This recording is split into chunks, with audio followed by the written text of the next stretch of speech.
Yo, YouTube, what's up with your boys? Sports and Fitness Rants. I'm back, guys. Click that like button. Subscribe to my channel. What's up, y'all? Welcome back. And welcome to another live edition. That's right, ladies and gentlemen.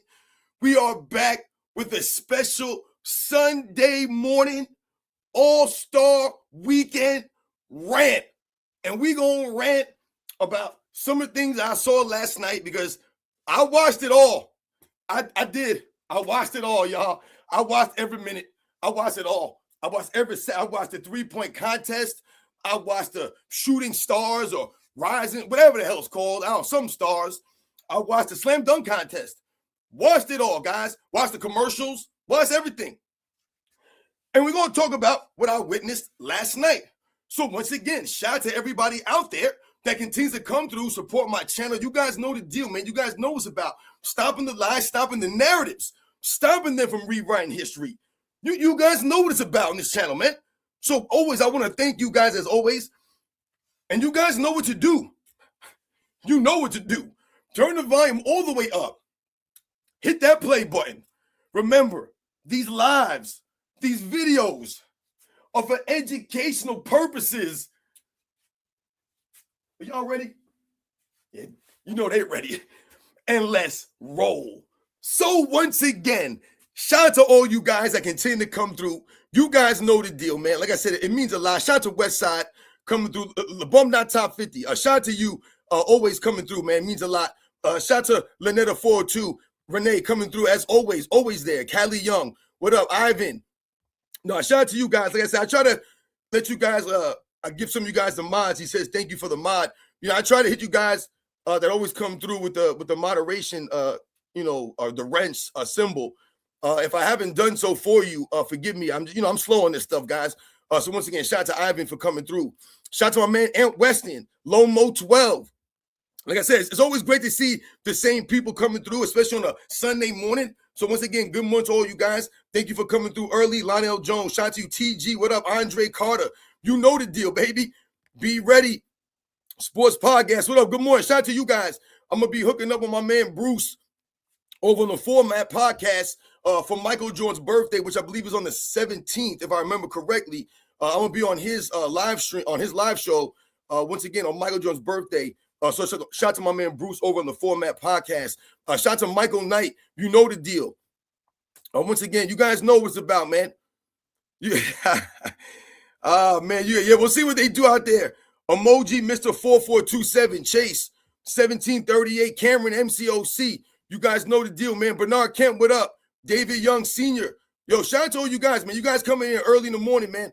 Like I said, I don't know what time it is, where all you guys are from. It's 9 o'clock in the morning over here in New York on the East Coast. Andrew Music, what up? Once again, like I said, man, it means a lot to see you guys always coming through. Lucian M5459, what up? You know the deal. You guys know what's about out here, man. Yo, we about to talk about this stuff today. Like I said, man, it got crazy last night. It got weird out there in some parts and times. Yo, shout out to my man AR Armando Ruiz always coming through. Mike Larry, what up? Heath Over Ledger. Shout out to you for always coming through. Machiavelli the Don. Ghetto C the General. My man Machiavelli the Don. Ghetto C. You guys always coming through, man. It means a lot. Like I said, Franklin, what up? Shout out to you. You're not watching the All-Star game today. Yeah, we're going to talk about whether or not I'm going to watch it or not. But I told you guys, after that 2024 All-Star game in Indiana, my goodness, y'all, I told you, I don't know if I could do it again. I told you I was never doing it again. That All-Star game to me was the culmination. Because remember, they brought back the East versus West for that particular All-Star game in Indiana. That was the one that Damian Lillard won the MVP. I told you I was the worst MVP of an All-Star game I've ever seen in my life. And we're going to talk about that in comparison to another All-Star game MVP. Shout out to my man Old School Basketball. We're going to talk later. We're going to tie all this into his video that he just dropped the other day about the downfall of the All-Star game. In particular, he highlights the 1987 All-Star game in his video, along with the 2001 All-Star game. But I want to focus on the 1987 All-Star game in particular and something that he brought up in that video. Shout out to my man Armand Smith. What's up? Shout out to you guys. 3 p.m. in Croatia, my man Lomo 12. Yo, shout out to Croatia. Like I said, man, my goodness, man. I was out there. You guys know, I've told you guys, I was out there several times when I was in the Navy, and that place is beautiful. Like I said, it was just a great place to be. I told you, we went to McDonald's out there because we used to do that all the time. Go to the McDonald's in these other countries to see what it would be like in those other countries. And what the crazy thing was, when we went to Croatia, like I told you, I want to say it was 2000. It might have been 2000.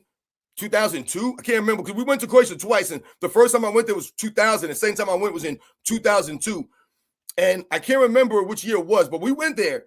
We went to McDonald's, and they were still using the styrofoam containers. Anyone that knows about McDonald's back in the 80s, they used to have those styrofoam containers with the name of the product on it, right? Like Big Mac came in the styrofoam container, said Big Mac and the Filet-O-Fish, right? They used to use styrofoam, and you guys know they got rid of styrofoam a long, long time ago. They were still using styrofoam out there in Croatia. Yo, and we were cracking up. We couldn't believe it. We was like, yo, this is cool as hell. You know what I'm saying? Because they didn't have the problems, like we got in America, man, with the pollution and all that kind of stuff. People just throwing their stuff, on the ground. But once again, shout out to everybody out there in Croatia. Big Brazy, what up? Panama City, Florida, 8 a.m. Shout out to my man, Zach Lesnar, 4547. Once again, shout out to all you guys that continue to come through. Marlon Monroe. Yeah, man, we going to see. Like I said, I don't know if you guys watch what was going on. Lee Durham. Yeah, exactly. They don't care about basketball. They're only LeBron James fans. You guys know that. So I don't know if you guys watched what went down last night. And listen, I don't want to sit here and be somebody and be like that guy where I'm like, oh, you just a hater, right? You coming out here and you want to trash, the 3-point contest or the slam dunk contest from last night. That's not what it's about. The problem I have, and I think that people are missing, I think a lot of times when we've talked about the downfall of the All-Star game, or what we're going to focus on in particular right now, the All-Star contests that lead up to the game, right? Remember, this is all part of the All-Star weekend. This was part of what made the All-Star weekend great. These contests, it's been about the people that have been participating in them, right? Oftentimes, this is what we've talked about, right? The lack of star power in a slam dunk contest. So let's think about, and let's start with the 3-point contest last night. All right, let's not even start with the slam dunk contest. Let's start with the 3-point contest last night. Once again, good morning to all you guys. Shout out to all you guys. I hope you guys are having a good weekend. I hope you guys are having a good Sunday. Once again, like I said, let's start with the 3-point contest. All right. So like I told you guys, I watched all this last night, guys. I did, man. I watched it all. I told you sometimes. Once again, shout out to my man Uncut Hoops because I was watching his video the other day, and he was focusing on the All-Star game. Everyone's focusing on the All-Star weekend right now because obviously it is All-Star weekend. And towards the end of his video, he mentioned how if you're not a content creator or if you're not invested, like this is not what you do for your job, he said, I would recommend not watching the All-Star game. This is what Uncut Hoops said. And I started laughing when he said that. And I said, that's actually pretty funny because I told you guys what was the main reason that I watched the 2024 All-Star game in general. I told you the only reason I watched every single minute of that game, I suffered through every minute of that. I didn't turn it off for nothing. I just kept it on there. Intention. I told you guys why. For the sole purposes to do a live show about the All-Star game. So I watched it only because I was a content creator and I was going to make content based off of the All-Star game. Other than that, there would have been absolutely no reason for me to watch the All-Star game because it had been going downhill for years before 2024. Like I said, it to me was the worst All-Star game I ever saw in my life, guys. I'm telling you guys right now, that was bad, man, bad. So when we talk about what I did last night, again, I'm sitting there on the couch. My wife is there. My son is there sitting there with me. And my wife says to me, she goes, are you going to watch the All-Star weekend stuff, the contest, the 3-point contest and the slam dunk contest? And I said to her, I was like, well, I didn't plan on doing it. I didn't really plan on watching all of it. I really did not. And I told you guys, in reference, to the 3-point contest, what did I tell you guys I had a problem with? The fact that Damian Lillard was allowed to compete in the 3-point contest. I had a problem with that. All right? I had a huge problem with that. This man ain't played a single minute in the season. A single minute, guys. And all of a sudden, you end up in a 3-point contest. And listen, much respect to Damian Lillard for going out there and knocking down shots, but no one has ever knocked Damian Lillard or doubted Damian Lillard's ability to shoot the ball. All right? I've never doubted or knocked Damian Lillard's ability to shoot the ball. I've told you guys what. To me, Damian Lillard is a poor man Steph Curry. He's a guy who tries to play a similar style to a Steph Curry, to me. And no one's ever doubted Damian Lillard's ability to shoot or his ability to shoot from long range, these deep shots that Damian Lillard shoots. Yeah, great for Damian Lillard. That does not equate to winning. That does not equate to impact. So when you talk about the style of play of Damian Lillard, to me, that's what I've knocked. So once again, great for Damian Lillard for coming out there and knocking these shots. However, again, why was he even out there? To me, this takes away from the All-Star weekend because this is what we're talking about. When we're trying to push the game forward and we talk about some of these guys still hanging around, this is not pushing the All-Star weekend forward. Having old man Damian Lillard, if Damian Lillard was balling out all season and he came out there and won it, I got no beef, man. No doubt. Damian Lillard went out there and won. Great for him. Dude, you didn't play a single minute. And not a minute. It ain't like Damian Lillard played 40 games and got a sprained ankle and missed the last couple of games and then participates in a three-point contest. This man ain't played a single minute, man. I mean, my goodness, man. Come on, man. This is insane right now. So I'm not dealing with this. Yo, once again, shout out to all you guys out there in the chat, man. Once again, I thought I saw somebody come through. A shout out to my man, Justin Cash, coming through with the super. Shout out to you guys, man. Like I said, you guys know the deal. So, when I'm watching, shout out to the token black guy. Once again, love them skins. What up? Dana Green. Is AOH in here? Someone say AOH is up in here? AOH is up in here? I didn't see AOH. You in here, AOH? I didn't even see you, man. My bad. If you was in here, I didn't see you. I was rambling and ranting on. So that was my problem with Damian Lillard going out there.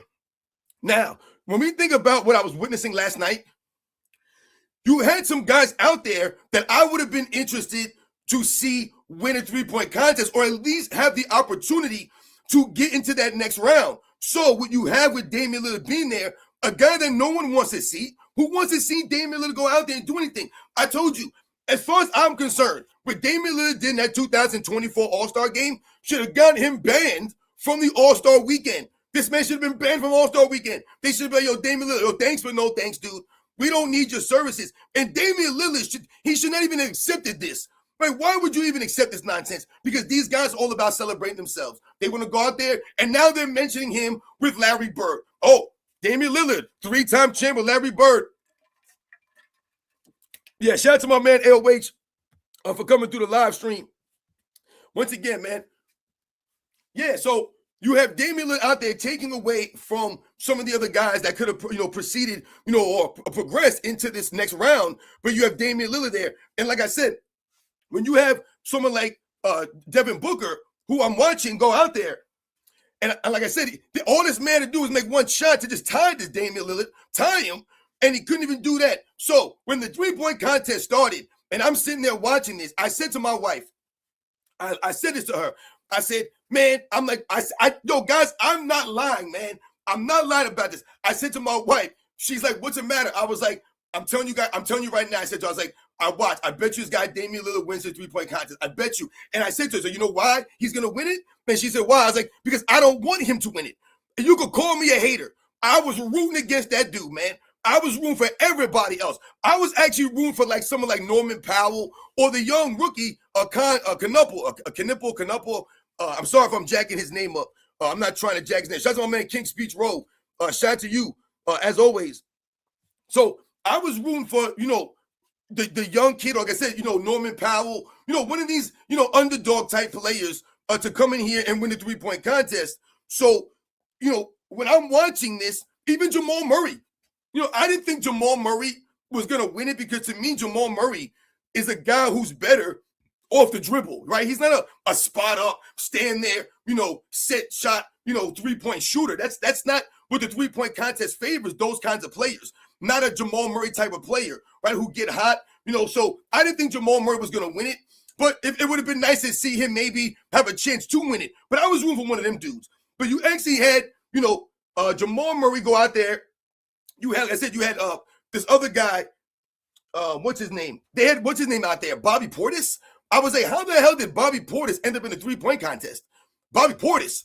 And I started laughing because as this is going on and as this is playing out, once again, Damian Lillard comes out there in the first round and making all them damn shots. Comes out there, so making all the shots. Donovan Mitchell, I thought maybe had a chance to do something out there because he came out hot. He made I think his first 7 shots, Donovan Mitchell, when he was out there. But when I'm watching this, I'm like, yo, these guys are going to let this guy Damian Lillard come in here off the street essentially and win the 3-point contest, man. And I said the NBA is going to allow this, and this is supposed to be good for basketball. And like I said, after this, you hear people celebrating Damian Lillard, to high hell, because this is what you get now. This is why Damian Lillard comes back for this kind of stuff. And he's doing the Dame time. Like, you got to be kidding me, Damian Lillard. You got to be kidding me, man. That's lame as hell. This corny as hell, the 3-point contest, when Damian Lillard's there. Like I said, the final round should have been like Mitchell, Knuppel, and Booker. That should have been the final round. There should have been no freaking Damian Lillard nonsense. It's like, get the hell out of here with this crap, man. See this nonsense, man. I don't want to see Damian Lillard go out there and do BS, but this is what you got last night. And like I told you, who the hell told Bobby Portis to go out there on a 3-point contest? Dude, Bobby Portis been in the league for 11 years? Get the hell out of here, man. You got to be kidding me. I don't know who told that man to go out there at 3-point. And this is no disrespecting him. He's a solid player. But no one ever told you, yo, we can't leave Bobby Portis open outside from the 3-point line. He'll kill us all day. And I believe Bobby Portis shoots 45% from the 3-point line this season. Wow, good for Bobby Portis. This is a 3-point contest, man. This ain't you getting some open threes out here in an NBA game when you're taking 1 or 2 threes, 4 threes a game. You think Bobby Portis is going to outshoot Knuppel, Donovan Mitchell, Devin Booker, Damian Lillard? I mean, what are we doing here, dude? This is insane right now. But they're going to say these are the most skilled guys of all time. It's laughable to me. Yo, shout out to my man, Jordan versus Brown for coming through. Yeah, that was lame as hell to me last night, man. Like I told you, there's no way in hell he should even been out there on the floor. The man ain't played a single minute. There's no way you can justify this to me as an NBA. If you're going to tell me I'm a fan of NBA, I'm supposed to be one of the people coming and watching it, which I was. I was on the couch with my wife watching this stuff, and you give me Damian Lillard. I told you, I was rooting against him. And my wife was laughing at me because she said, I told you, I said it's going to happen. I said he's going to win this. I know it. I'm like, and the man was out there splashing the shots, and Devin Booker could. All the man had to do was make one of the last 6 shots to tie it, just to tie it. And he couldn't even hit one of the last 6. And he was on fire in the first round. Like I told you, I'm like, damn, man. Why is this dude out here? Insane stuff I'm witnessing. 2026 All Star Weekend. It's what you get. You get Bobby Portis, Damian freaking Lillard going out here, destroying the 3-point contest. So my man Knuppel gets screwed over. Donovan Mitchell, everyone gets screwed over. Devin Booker, these guys are robbing everybody out here because they continue to hang around. I mean, my God. My goodness, man. And I saw somebody, they had posted this on ESPN, right? And I went to the comment section because the comment section is always interesting on ESPN because I said, you get some crazy stuff out here.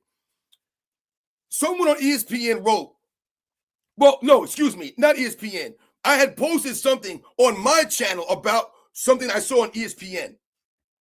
And in the comments, someone said, well, Damian Lillard is the second greatest shooter, 3-point shooter of all time. So what do you expect? Damian Lillard is the second greatest 3-point shooter of all time now? So I'm assuming Steph Curry is the number 1 greatest 3-point shooter of all time. Okay. And Damian Lillard is number 2 greatest 3-point shooter of all time. This is where we go now. See, this is what I'm saying. This is what you get. When Damian Lillard comes out here and does this, and you got Reggie Miller on the microphone talking about, yo, Damian Lillard is crazy. Damian Lillard, I can't believe this. You got everyone hyping this man coming up off the streets. You have people actually, this man tore his Achilles, right? I don't know, a year ago, 10 months ago, 11 months, whatever the hell it was. This man did not win the dunk contest last night. He won the 3-point contest, and people was out there acting like he was coming off screens, knocking down shots. Yo, the men was standing there shooting. What did I tell you guys in a video just the other day? I said, when you're a shooter, right? That doesn't change. You don't lose that when you're talking about as you get older, right? Even injuries. You tell me Larry Bird can't shoot right now just because he's all beat up and injured? Larry Bird go out there right now and knock jump shots down. Right now. Right now. I'm telling you, remember I told you guys about Bob Cousy in the movie Blue Chips, right? In the movie Blue Chips, they're filming Bob Cousy. This is a live filming. He's shooting free throws while he's talking to Nick Nolte, right? Nick Nolte's rebounding them and giving them back. And Bob Cousy's shooting free throws. And during the filming, Bob Cousy did not miss a single free throw. And during the filming, Nick Nolte said, "Damn, don't you ever miss." And that was not part of the script. That was not part of the script. So the point I'm making here is that as you get older, things start to, leave you physically. The other things, the fundamentals, your mind, right? These guys' ability to shoot the basketball, it's never going to go nowhere. I told you guys a story of my high school basketball coach. My high school basketball coach was a Heisman Trophy candidate, guys, in the 50s. This dude is in the Hall of Fame in New York State. This dude is a legit athlete for football, basketball, legit. That was my coach. He was mad old school, you know what I'm saying? I told you he was mad restrictive. We couldn't really, do a lot of stuff, whatever. But the dude was legit. But I remember one day, I told you guys, I told the story before. We were struggling with our free throws. And we were having problems knocking free throws down at the end of games. So he came to practice one day and he was like, "Yo, y'all, you guys just, I don't understand it. Why you guys are not understanding? You guys can't get the free throws down. You guys doing this." He goes, "Let me show you guys and understand. It's about routine and the rhythm and all this stuff, man, the concentration." And, he went out there on the court and he proceeded to make 50 straight free throws. And this man was like a billion years old at this time, all right? And he went out there and did not miss a single free throw, guys, in practice, like it was nothing, all right, guys? So, again, when we talk about Damian Lillard going out there and then people are talking about his injury, guys, the injury I get, he's not running around. He's standing, shooting. That's what he does. That's what he does. I'm not giving this man a freaking biscuit for that. Hell nah, man. Damn that. Damn him straight to hell. I told you, shouldn't have been out there. You have lost your damn mind. Like I said, that's not pushing the game forward, man. Hell no. That's not pushing the game forward. Yo, shout out to once again, you guys out there. I see you. My man Heath Overledge, shout out to Chris Mullen. I put that video up. Chris Mullen, right? Shooting against Kevin Durant, right? In the gym. When Kevin Durant, I believe, was with the Warriors, I want to say. Chris Mullen was they were at the practice facility. And they were having I don't know if it was around the world. I want to say it was around the world. And I put the video out. This man proceeded to wax Kevin Durant and around the world. Chris Mullen. And Chris Mullen was old as hell. He was like 50-something years old when he was doing this. I told you, these guys that can shoot, the shooters, they can shoot when they're a billion. Like I said, that's why Larry Bird was so great on the Dream Team. It wasn't because Larry Bird was flying through the air and Larry Bird had all of his physical gifts with him, right? No, it was because his mind was still there and he still had the ability to shoot the ball. You gonna leave Larry Bird open or you gonna leave Bobby Portis open? Who you leaving open? Come on, man. You leaving Larry Bird open? You leaving Damian Lillard open? I don't give a damn Larry Bird 80. I'm not leaving Larry. I'll leave Damian Lillard open all day, every day over Larry Bird. I don't give a damn how old they are. I don't give a damn how injured the man is. I don't give a damn what he's dealing with. You all lost your damn mind. Y'all out here making excuses. That was not cool. But I saw it last night on a 3-point contest, man. That was nonsense. Yo, shout out to Young Steve, who shout out Mark Price. Because once again, Mark Price, another guy who doesn't get mentioned, the injuries once again derailed his career and kept him from really maximizing his overall resume. But you're telling me Draymond Green getting the Hall of Fame, but Mark Price don't get in the Hall of Fame? We're going to go back to Draymond Green. I told you, you open that door, then everybody's getting in. Everybody got to get in. Damn it, Mark Price got to get the goddamn Hall of Fame. You kidding me? That man was cash money, leading the league in free throw percentage. You know what I'm saying? These guys, when we talk about like 50, 40, 90 stuff, like these guys were doing stuff. They didn't know they were doing this. I told you, someone tried to clown Jeff Hornacek the other day. In one of my videos, right? They were trying to clown Michael Jordan. And I said, this dude, and I brought up a bunch of players that Jeff Hornacek averaged more points for his career than these guys that you think in your mind are greater than Jeff Hornacek. He's nobody. And I told people, if you look at Jeff Hornacek's career closely, what you'll notice is a player, a guy who was on the verge of averaging 50, 40, 90 every single season in an era where no one talked about this stuff. No one cared about these kinds of things. If you look at Jeff Hornacek's career, the man averaged over 14 points a game, and his numbers, his percentages across the board, he almost averages those numbers on 50, 40, 90 shooting splits. So when we talk about some of these guys and the fundamentals of these shooters, and they try to say, oh, these guys can't shoot, they could never shoot. No, those guys were shooters, man. Those guys were legit. They could put the ball in the basket. You couldn't leave them dudes open.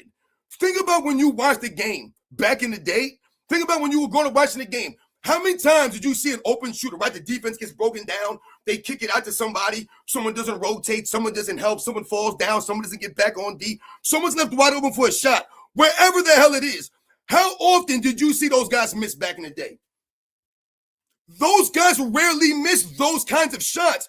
I remember all the time I was a kid, when you left a professional wide open, them guys was money. It didn't matter if it was a mid-range. It didn't matter if it was an awkward angle. It didn't matter if it was a three-point shot. Those guys, more often than not, those guys were money, man. Why? They were professionals, damn it. You can't leave a professional wide open. That's what they were. Now, you see these groups open, clang, air ball. You see all kinds of weird stuff. And then you think to yourself, why the hell was that guy shooting that ball? Why the hell is Bobby Portis in a three-point contest? That's what you think. That's what I think. And that's what I told my wife when she was sitting next to me. I was like, I don't know why this man in the damn three-point contest. This man been in the league 11 seasons. Don't know one thing about this dude's a shooter. And this man out here taking these damn shots out here in the three-point. Dude, you wasting everybody's time. Damn it, get the hell up out of here. It's insane. Lost your damn mind. I digress. Let's move on to the next competition that was in line. Let's move in order here.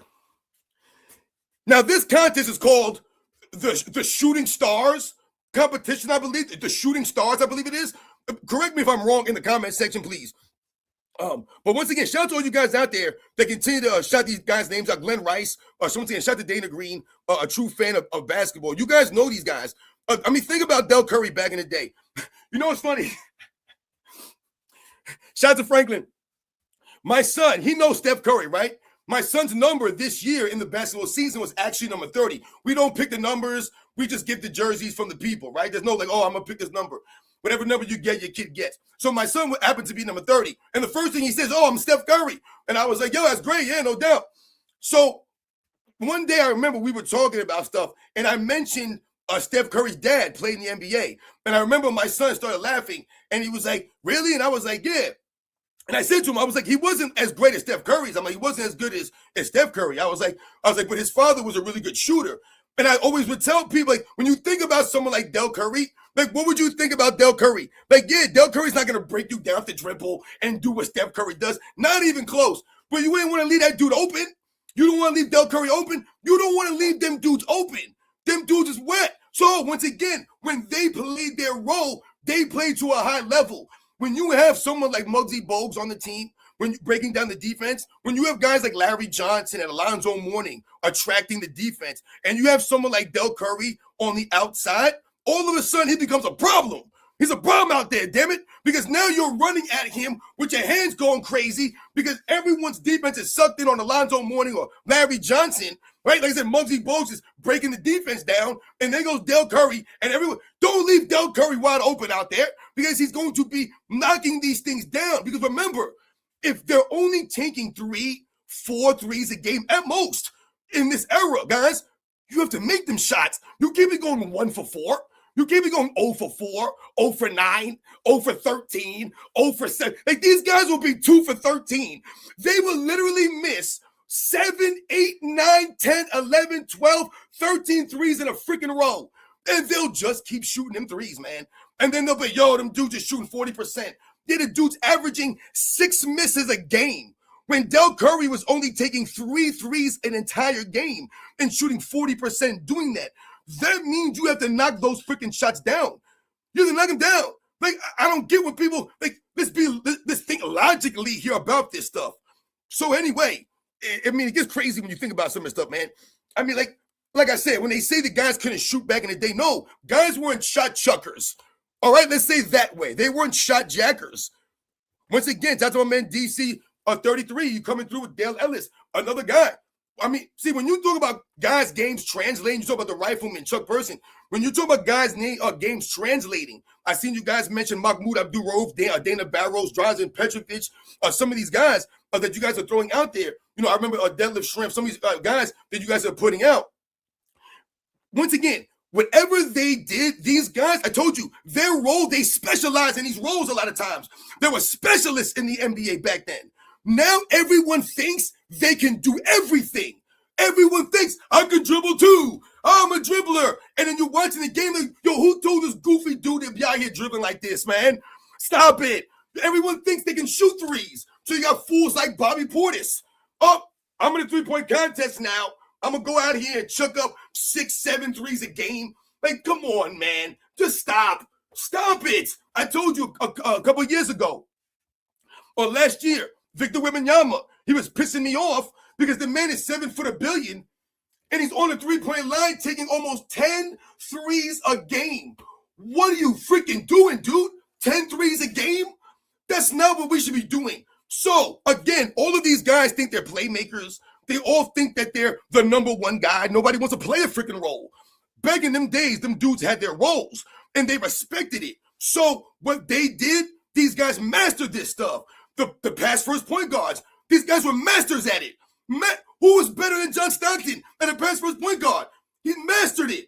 They're mastering it, this stuff. These guys, Kevin Johnson, they're mastering it, man. These guys are dishing it all over the place. Come on, man. My gosh, man. Anyway, let's go to the Shooting Stars competition. My God, man. The Shooting Stars competition. I don't know what the hell the Shooting Stars competition was. I never watched it before. Never did. I'll be honest. So I didn't know what to expect. And I say this. I don't know what the hell that was. I don't know what that was. I don't know what that's adding to the All-Star weekend. Okay? I will say this, though. It was nice. Or I'll say this.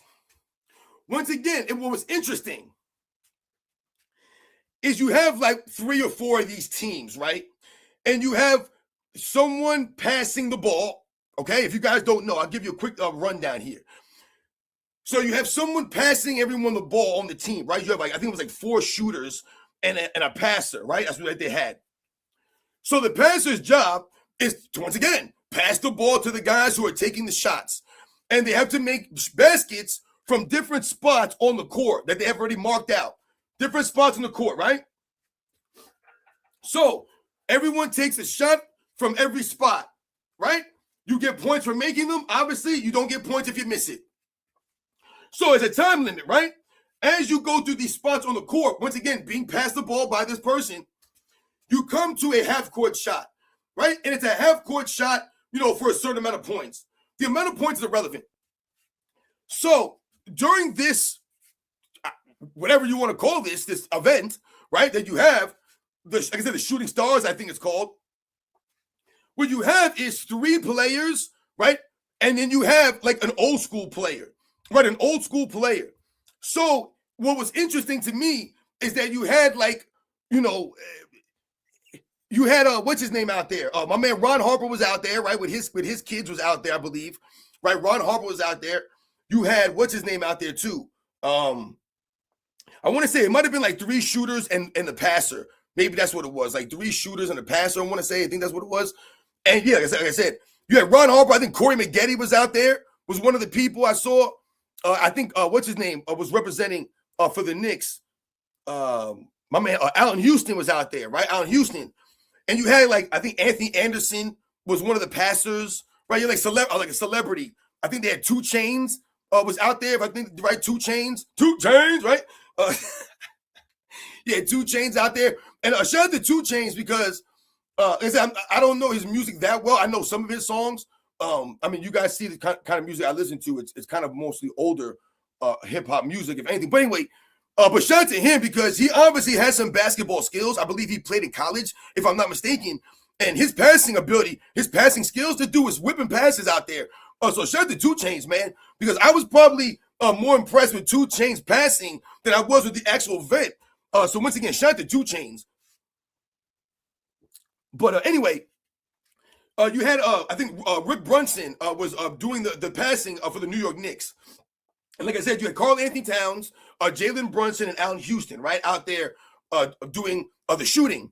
Yo, shout out to all you guys out there that are correcting me. Yeah, 2 Chainz. Right, okay, yeah. So what 2 Chainz? Once again, I'm not, my fault. I'm a little old, I guess, man. My bad, guys. Anthony Anderson. Yeah, shout out to Anthony Anderson. Anthony Anderson been around for a minute.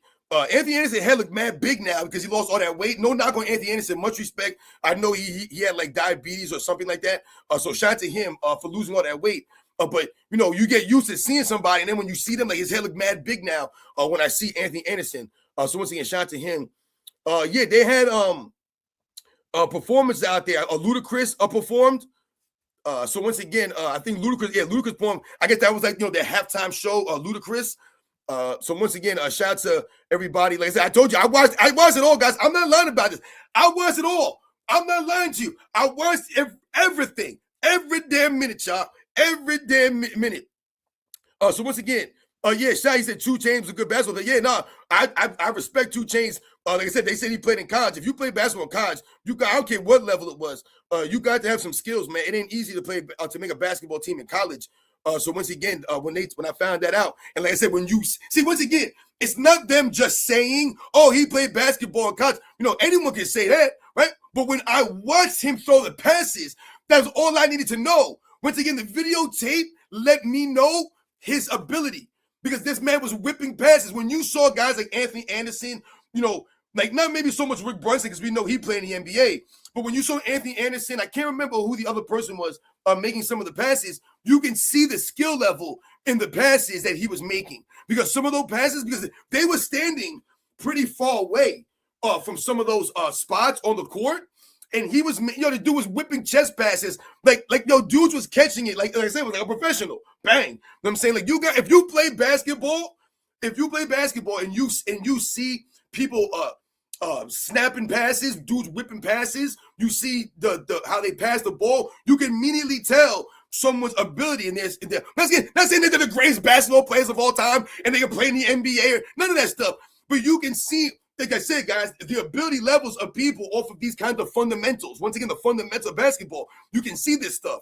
So again, when we go back to what I said before, when you left the professional basketball player open back in the 80s, the 90s, I remember growing up watching this stuff a lot. Those guys, more often than not, they're making those shots, guys. Like I'm talking about like 80% of the time, them dudes are knocking those shots down. Like I told you now they might make those shots 50% of the time. Maybe 60% of the time, they might make those open looks. But a lot of times, they're taking these open looks. They're not good shots. Are they? No, they're not. So again, when we talk about the Cons overall, what was interesting to me, shout out to all you guys that said to come through. Hamzis, what's up, man? Yeah, I think so. There's a lot of these guys. I see you guys mention Master Pete. I know there's a lot of these guys, but there's a crossover obviously between hip hop and basketball, right? Obviously, I think a lot of us understand that the crossover between hip hop and basketball. When we talk about, especially when you think about someone like Allen Iverson, you think about some of these guys like who made that crossover, right? Or help, really bridge the crossover between hip hop and basketball. But a lot of those guys, grew up watching these guys or, playing this stuff. So, for them, like I said, these guys were athletes. Some of these guys, like I said, are talented. When you talk about some of the things that they could do, like I said, as a musician or an artist, that way, and what they could do as a sports athlete, on a football field or a baseball, diamond or a football field, a basketball court, whatever the case may be. Some of these guys, they have those abilities. They have that talent like that. Some of these guys are big as hell. Like you don't even realize how big some of these dudes are. Like, I remember when I was young, not really realizing how tall someone like Snoop Dogg was. You know what I'm saying? Like I remember when West Coast raps first started to get heavy in the East. When I was young, I'm talking about I was young, guys. You know what I'm saying? Like in the 90s, the early mid 90s, when Snoop and Dre and these guys started coming over more. Like I said, a lot of the West Coast rap started to become more and more popular on the East Coast. you had people on kids on the East Coast, that wanted to dress like the West Coast rappers. You know what I'm saying? I remember when Snoop Dogg and Dr. Dre, when Gin and Juice video came out, everybody started rocking hockey jerseys because they saw like Snoop rocking hockey jerseys in the videos. And like everybody started rocking like hockey jerseys. I remember like it was like, yo, because Snoop was rocking these joints, right? And these guys were wearing this kind of stuff. But anybody, how tall this guy was, dude, tall as hell, right? You don't even realize how tall some of these guys are, or how gifted, like I said, athletically or talented some of these guys are, man. Once again, so shout out to all those guys out there. But so the one thing that I thought was interesting about the Shooting Stars competition that my wife actually pointed out, and I don't know if maybe you guys witnessed it if you were watching this last night. I know a lot of you guys probably would not have watched this stuff. I told you I do this and I sacrifice this stuff for you guys. And so what was really actually noticeable is that guys like Corey Maggette, shout out to Corey Maggette who was out there, Allen Houston, Ron Harper, like the old heads, the quote-unquote old heads that were out there representing. These guys were out there knocking shots down. They was out there, like I said, showing you, like I mentioned before, like I just mentioned earlier, that even though these guys have gotten older, they still have the fundamentals, right? They're still good. They were still professionals once. It wasn't fraudulent. It wasn't fake with those guys. Those guys worked on their games. Someone like Allen Houston, knocked down shooter Allen Houston. And you saw it last night when he was out there doing his thing. Once again, so when you saw what Corey Maggette was doing, Corey Maggette almost single-handedly won that for his team, because Corey Maggette was knocking down the half-court shot. I think he hit like 3 of them, right? He hit like 3 in a row, Corey Maggette. And they had the lead. And then the New York Knicks team went, I'm not celebrating the Knicks. I'm not celebrating it. I don't want to hear it in the chat about the Knicks. I'm not celebrating it, man. Karl-Anthony Towns, I don't give a damn how many half-court shots he made last night. Because that man, Karl-Anthony Towns knocked some shots down. But once again, no one's ever doubted or knocked Karl-Anthony Towns' ability to shoot the ball again. So, but Maggette was out there knocking them things down. He was representing the young dudes, the guys who played in the more skilled era now. Those guys couldn't make them shots like that. But the old school guys, they was knocking them down, man. They represented out there. So like I said, Allen Houston represented out there hardcore. And the Knicks went out there and they knocked them shots down, man. They did. And they pulled it out. So they did represent for the New York Knicks. So I shout out to my man over on the basketball show. I saw that he had mentioned last night that the New York Knicks have now won the in-season tournament, and they have now won the Shooting Stars. So he was laughing and saying, maybe this is a sign that the New York Knicks are going to win the championship. And, I saw people talking about this kind of stuff. So shout out to my man over on the basketball show. And like I said, the New York Knicks. Shout out to Karl-Anthony Towns, man.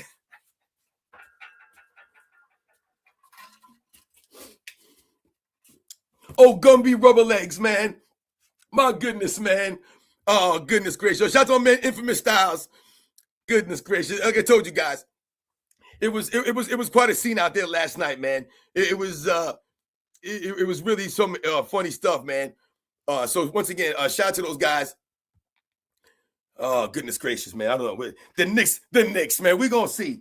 But that was the Shooting Stars competition. Man, I told you, to me, it's a gimmick, right? It's a gimmick. I told you, the NBA All-Star Weekend doesn't need a Shooting Stars competition, the gimmick stuff. I told you, I thought it was very interesting to see, and my wife pointed that out also. She thought it was very interesting also. Like I told you, the old school guys were actually going out there and knocking down the shots, because remember, it was a couple of perimeter mid-range shots that they had to hit, a free throw. Then they had to hit like a three-pointer, right? There was a couple of different shots. And then they started to make the half-court shots, and those guys went out there, and they were representing, knocking those shots down. Now, we've talked about everything. We've talked about it. We have to talk about the slam dunk contest now, all right? We have to talk about slam dunk contest, because slam dunk contest used to be the most important part, right, leading up to the All-Star game. It was a slam dunk contest. I don't give a damn what anybody say. Slam dunk contest, man. It was a slam dunk contest. The three-point shootout was great. Three-point contest is great. Love three-point contest, man. Like I told you, there was no Shooting Stars competition back in the days. There was no skills challenge. There was none of this stuff. So back in the day, it was the slam dunk contest and the three-point contest, right? But right, you had the rookie sophomore game and stuff like that. That to me was always interesting, and that was always really good.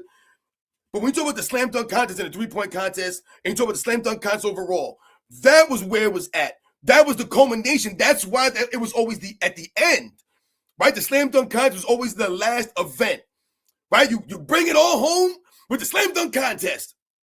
Bring it home, baby. And these guys go out there and put in a show. So when I mentioned the other day, and I made the post about the guys that were competing in the slam dunk contest, this is not to take away from them. This is not to say they're not great athletes. They can't jump. They can't dunk the ball, or they don't have some level of creativity to them. That's not what this is about. It's not what it's ever been about. It's been about the lack of star power in the slam dunk contest. I don't care who wins it necessarily if we're getting the guys competing in it that we want to see compete in it. You want to see the young stars competing in the league, or the up-and-coming stars, not guys that you don't know of now, that you're not going to know of in 5 years, that you have no clue who they are or who they ever were. You don't know who they are. You want to see the other guys go out there, the all-star guys. Like, you want to see Anthony Edwards out there, right? Or Zion Williamson. It would have been great to have Anthony Edwards and Zion Williamson out there on the slam dunk contest with the other guys that I'm going to mention right now. So, we have to understand something. Yo, hold on a second here. Yo, Shanta put down. You said something very interesting right here. You said, I just caught this with my eye. Watch the highlights, horrible, and Vince Carter thinks he is the king of dunks. SMH. We're going to get back to that Vince Carter comment, because I think you're onto something right here. And this is no disrespect to Vince Carter, but what Vince Carter did last night I thought was interesting, and I think you have a point here. I want to read their names off first. These are the guys that competed last night. Carter Bryant, once again, a rookie out there, Carter Bryant. Shout out to him. I was actually rooting for him. Me and my wife were rooting for that kid last night. So shout out to him. We'll talk about him in a minute. Carter Bryant, he averages 9.3 minutes per game. He's a rookie, 9.3 minutes per game. I put in parentheses, I put one word that I've had, or I thought to describe what I thought about them last night. One word I put in parentheses, and the one word I put next to him was impressive. That's what I put next to him. The next person up, Keshad Johnson. Forgive me if I'm saying anyone's name wrong. I'm not disrespecting these kids' names. There's not to try to knock these guys. Keshad Johnson, 7.6 minutes per game. He's in his second NBA season. In parentheses, my thought on Keshad Johnson last night, I put dancing. If anybody watched the slam dunk contest last night, you understand what I mean when I said this man was dancing the entire slam dunk contest. Guys, it was cringe and weird. This man was lifting up his shirt. I don't know what he was doing.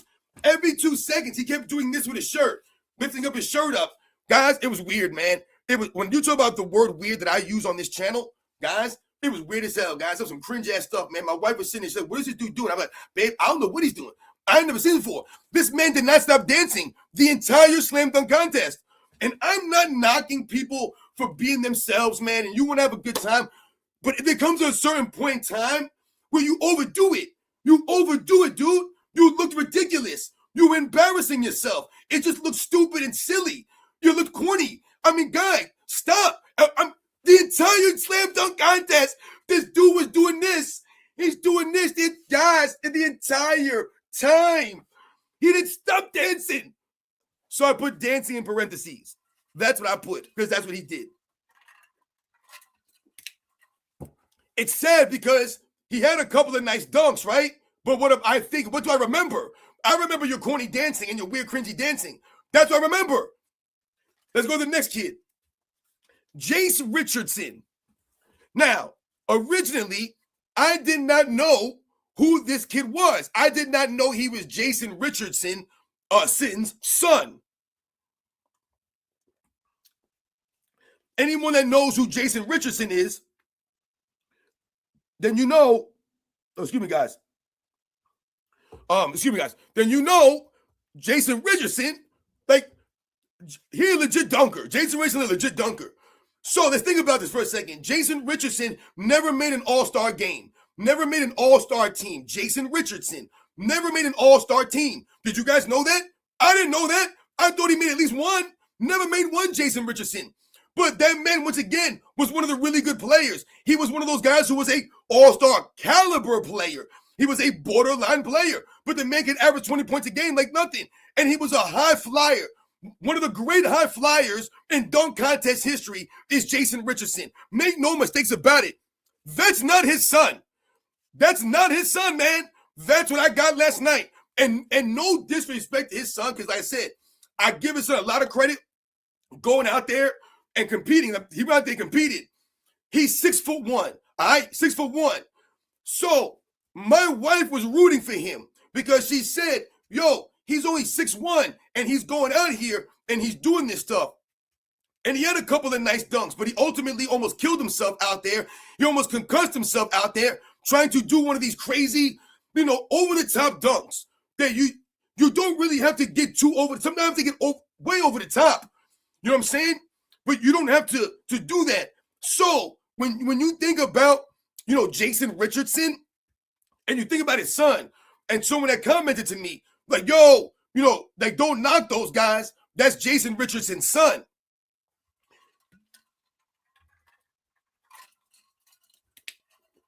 And listen, that's great that that's Jason Richardson's son. Michael Jordan got sons too. I don't want to watch them dunk the basketball. I don't want to watch them play basketball. All right? So no disrespect to his son, but his son ain't like that. So his son plays 12.1 minutes per game. So that's not that bad. 12.1 minutes per game for the rookie Jason Richardson. A shout to him. Like I said, a young kid. Maybe he'll have a good solid career in the NBA. But he's not his father. He's not Jason Richardson. All right? That's who he's not. All right? Because Jason Richardson, not only was he a slam dunk contest guy, that dude was dunking on dudes in games. All right? In games, on dudes. And I'm talking about hard, ferocious, and I'm talking about aesthetically pleasing dunks. All right? When you watch Jason Richardson dunk, it was a thing of beauty. And the last person was Jackson Hayes. Jackson freaking Hayes, guys. We actually had to witness Jackson Hayes go out there and do whatever the hell that was. So, in parentheses, next to Jace Richardson, I put, in parentheses, fell hard. That's what I put in parentheses for Jace Richardson, because that man almost concussed himself. I told you, he almost, that was a bad fall, man. That could have been a lot worse than it was. I think his hair, when he fell back, I think that it helped him a little bit on the fall. But like I said, he's not his father, and that's no disrespect because his father's legit. His father's like that. So it's not easy to be your father when your father is Jason, Richardson. The dude was legit dunker, man. Like I said, anyone that knows Jason Richardson knows that's no knock on his son. Your father was legit. So, it's like, like when you think about Dominique Wilkins had a brother, Gerald Wilkins, right? And a lot of times we bring up Gerald Wilkins as it pertains to Michael Jordan, right? And playing defense against Michael Jordan for the Cavaliers, for the Knicks, right? And he was a very fierce competitor. That's what I remember from Gerald Wilkins. And he was a very good athlete, but he wasn't Dominique, guys. And he was a very good dunker, but he wasn't Dominique Wilkins. So once again, this is no knock on those dudes or, oh man, you're not like your brother or you're not like your father. Your father was legit, man. So when we talk about Jackson Hayes, and we talk about what he did last night, in parentheses, I put next to Jackson Hayes' name, I put goof. Goof. You guys know I've used that word. That's what I put next to Jackson Hayes. Goof. Because there's no other way to explain the performance last night from Jackson Hayes. Straight goofball performance. Because Jackson Hayes is a straight goofy-ass dude. That's the guy that be crowning LeBron James, right? He'd be like, yes, LeBron.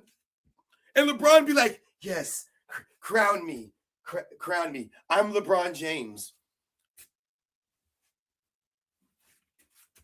You had Scottie Pippen point at his shoe.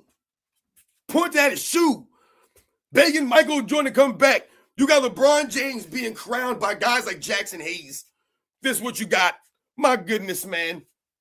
My gosh. Anyway, that's what you got last night. So, during the slam dunk contest, what you got was a couple of interesting dunks. You had a couple of nice dunks. See, there's the thing.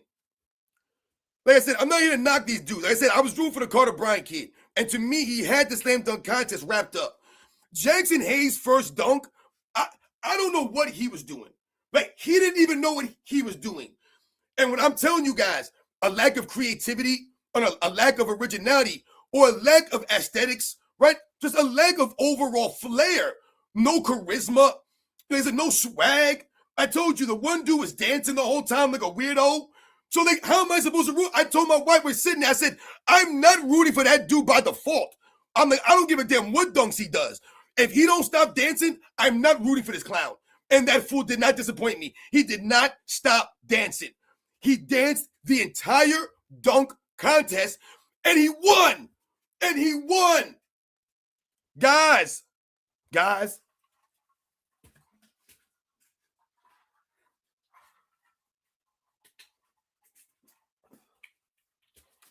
Guys,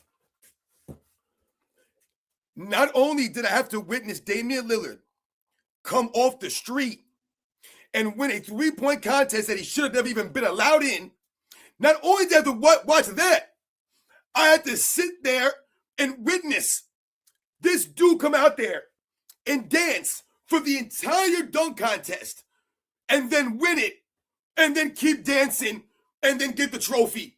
I had to watch that. So from forever and ever, you go back in the history books, you go back 20 years from now, and you go back and you watch this All-Star Weekend and Slam Dunk Contest, and you're going to see Keshad Johnson do this, lifting his shirt up, doing this. This is what you're going to see the entire freaking All-Star game, the entire Slam Dunk Contest. That's what you're going to have to witness. You're going to have to watch that. That's what you're going to have to watch.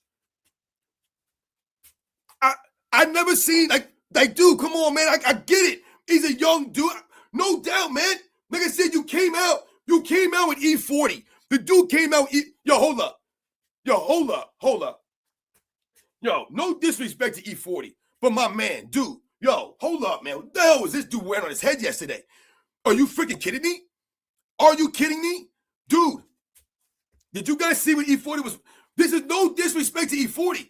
But dude, I would say to E40, I'm like, dude, yo, take that. See, this is what I'm saying with some of these guys. Like, yo,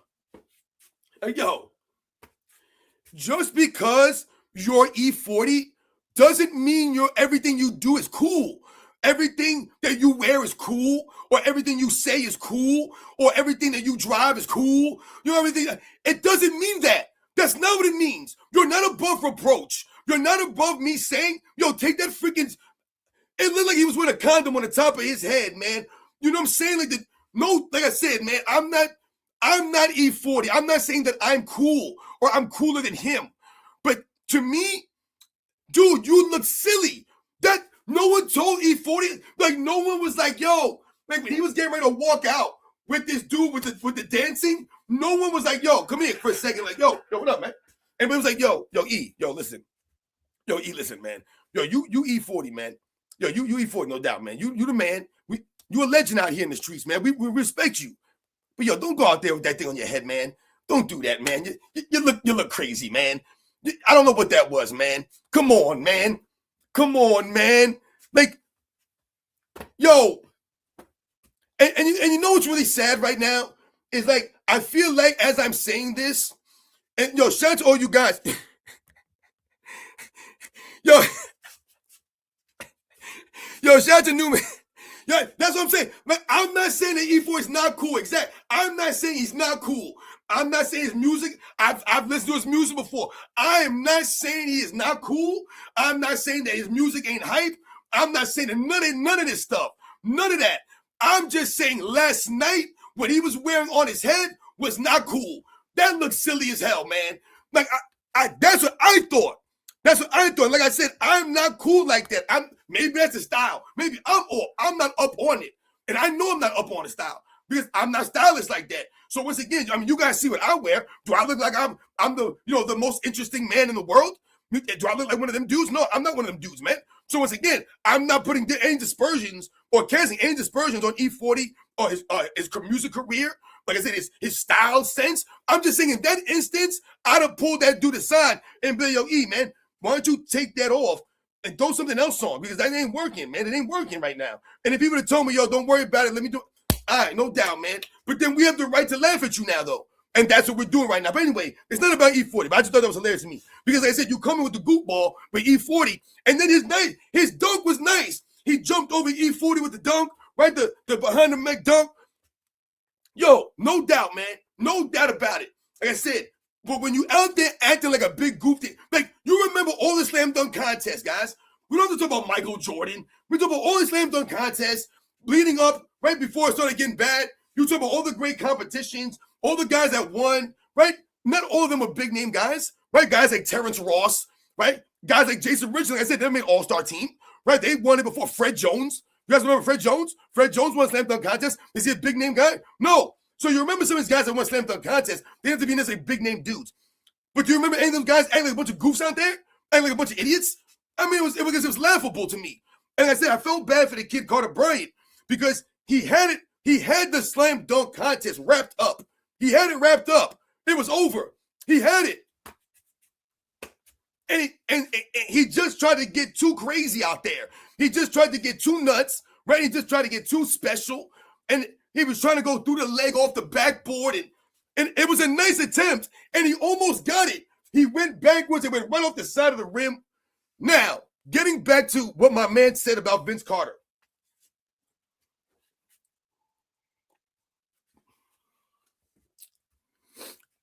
Shout out to Kenny Skywalker. I see you guys out there. D Brown, Desmond Mason.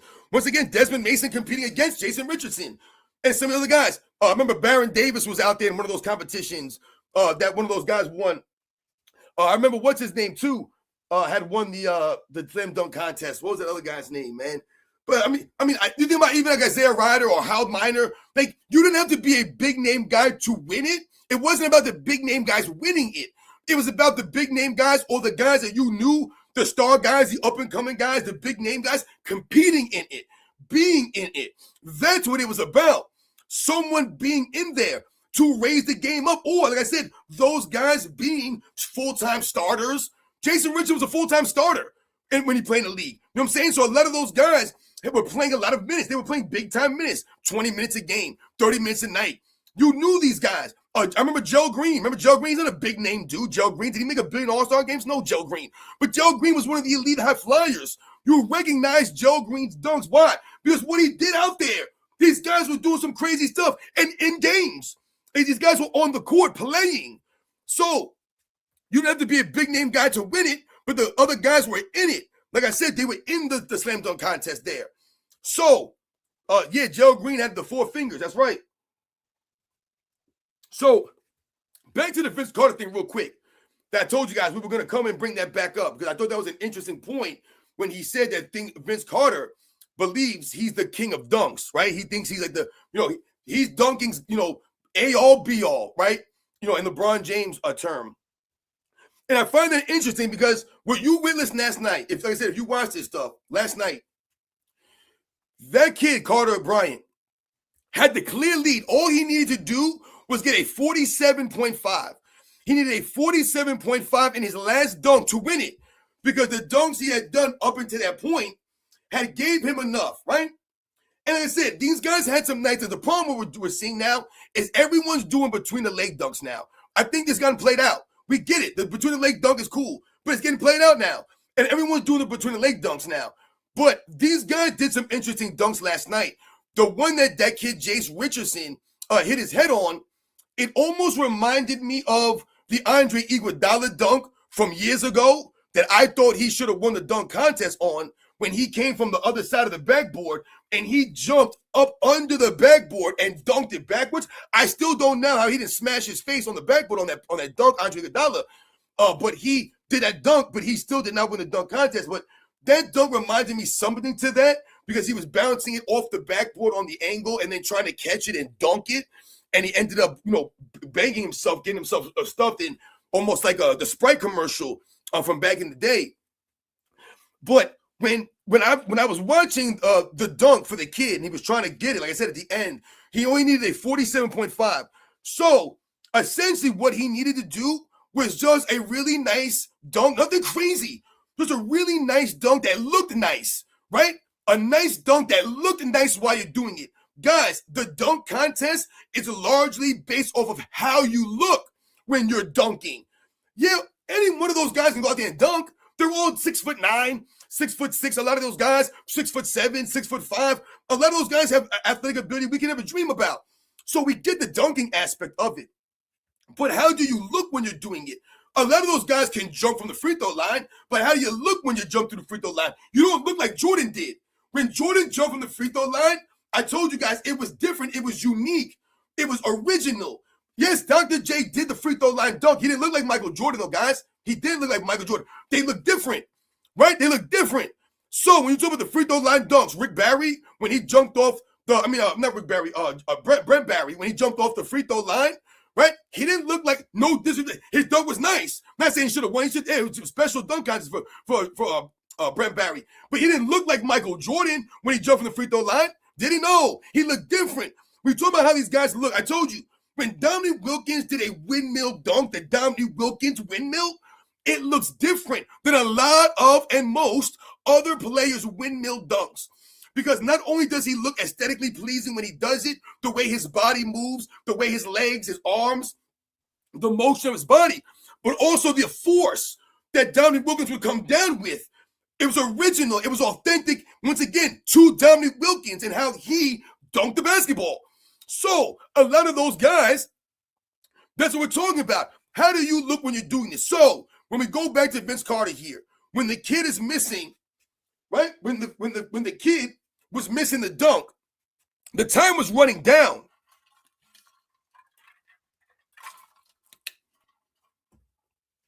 The time was running down.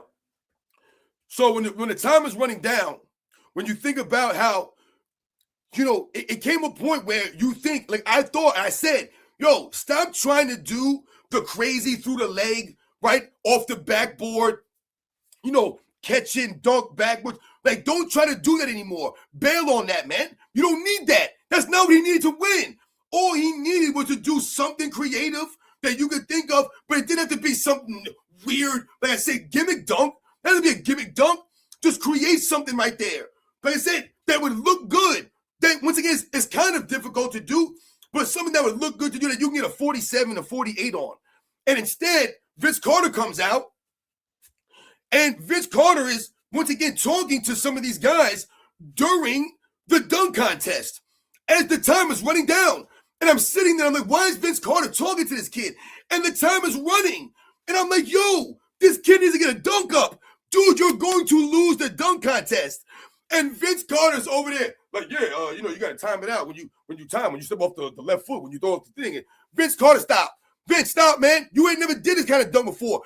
This guy's trying to do some weird through the leg, off the backboard. Go watch the replay of this stuff, guys. Go watch it. Vince Carter was talking to this kid for like 30 seconds, man.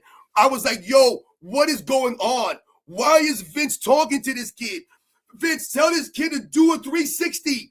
I would have been like, yo, go do a Statue of Liberty 360. Can you do a Statue of Liberty 360? That's what I would have asked him. Can you hold the ball out? Can you palm the ball? Can you hold it out and do a 360 Statue of Liberty and dunk it? Can you make that look nice? And I would be like, yo, get out there and do it. Do something. Can you go and click the ball down to your heels on a reverse? Can you? Don't be. And they're standing there talking. They're talking. Come on, man. Damn. And like I said, we had to deal with this guy winning. We got this. Lifting the shirt up. I mean, I thought I was watching a Magic Mike movie or something. It was getting really weird, man. It was getting cringy out there, guys. Man, yo, shout out to you guys for the supers, man. My fault. Praise to Don. My bad. Top Dog came through. Shout out to Top Dog. What's up, Sports and Fitness Rants? Modern NBA players be doing their best at John Cena impression. Yup. You can't see them on these basketball courts. You can't see them. They're not coming. They're not coming out. Yo, shout out to Top Dog for coming through. Much respect. Like I said, man, I appreciate you guys coming through with the supers. Shout out to my man Praise It Don. Yo, the way you said that clown was dancing on, I'm telling you, man, yo, all night. Guys, I'm not, see,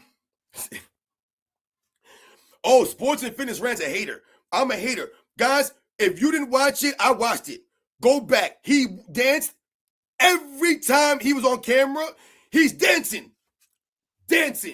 Just dancing. Like I said, came out with E40 and never stopped. Never stopped dancing, guys. I told you, it was just really weird to me. It didn't make, like I said, and the dancing was one thing, but it wasn't just the dancing. It was the dancing and the lifting up of the shirt. I don't know what's going on. I never remember Donnie Wilkins being like, yo, what's up, Jordan? What up? What up, man? You see that dunk? What's good? Like, what are we doing here? It was weird as hell to me. I don't know what he was doing. Like, dude, it's Valentine's Day, and I'm sitting here with my wife, and you over here lifting your shirt up. Like, are you trying to intimidate the other dunkers with your abs? Is this what we're doing here? Yo, shout out to my man, the real Eleazy, for coming through. Yo, I'm telling you, man. Yo, that's my.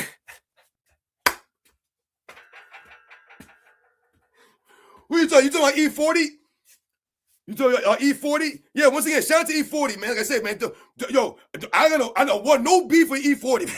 Yo, I got no beef with E40, man, for real. Like I said, I ain't much respect to everybody out there in Oakland, everybody out there in the Bay Area, where I believe that E40 represent. I ain't got no beef with E40. I was just saying that to me, I would have just told him, like, yo, that hat last night wasn't it, kid. That wasn't it.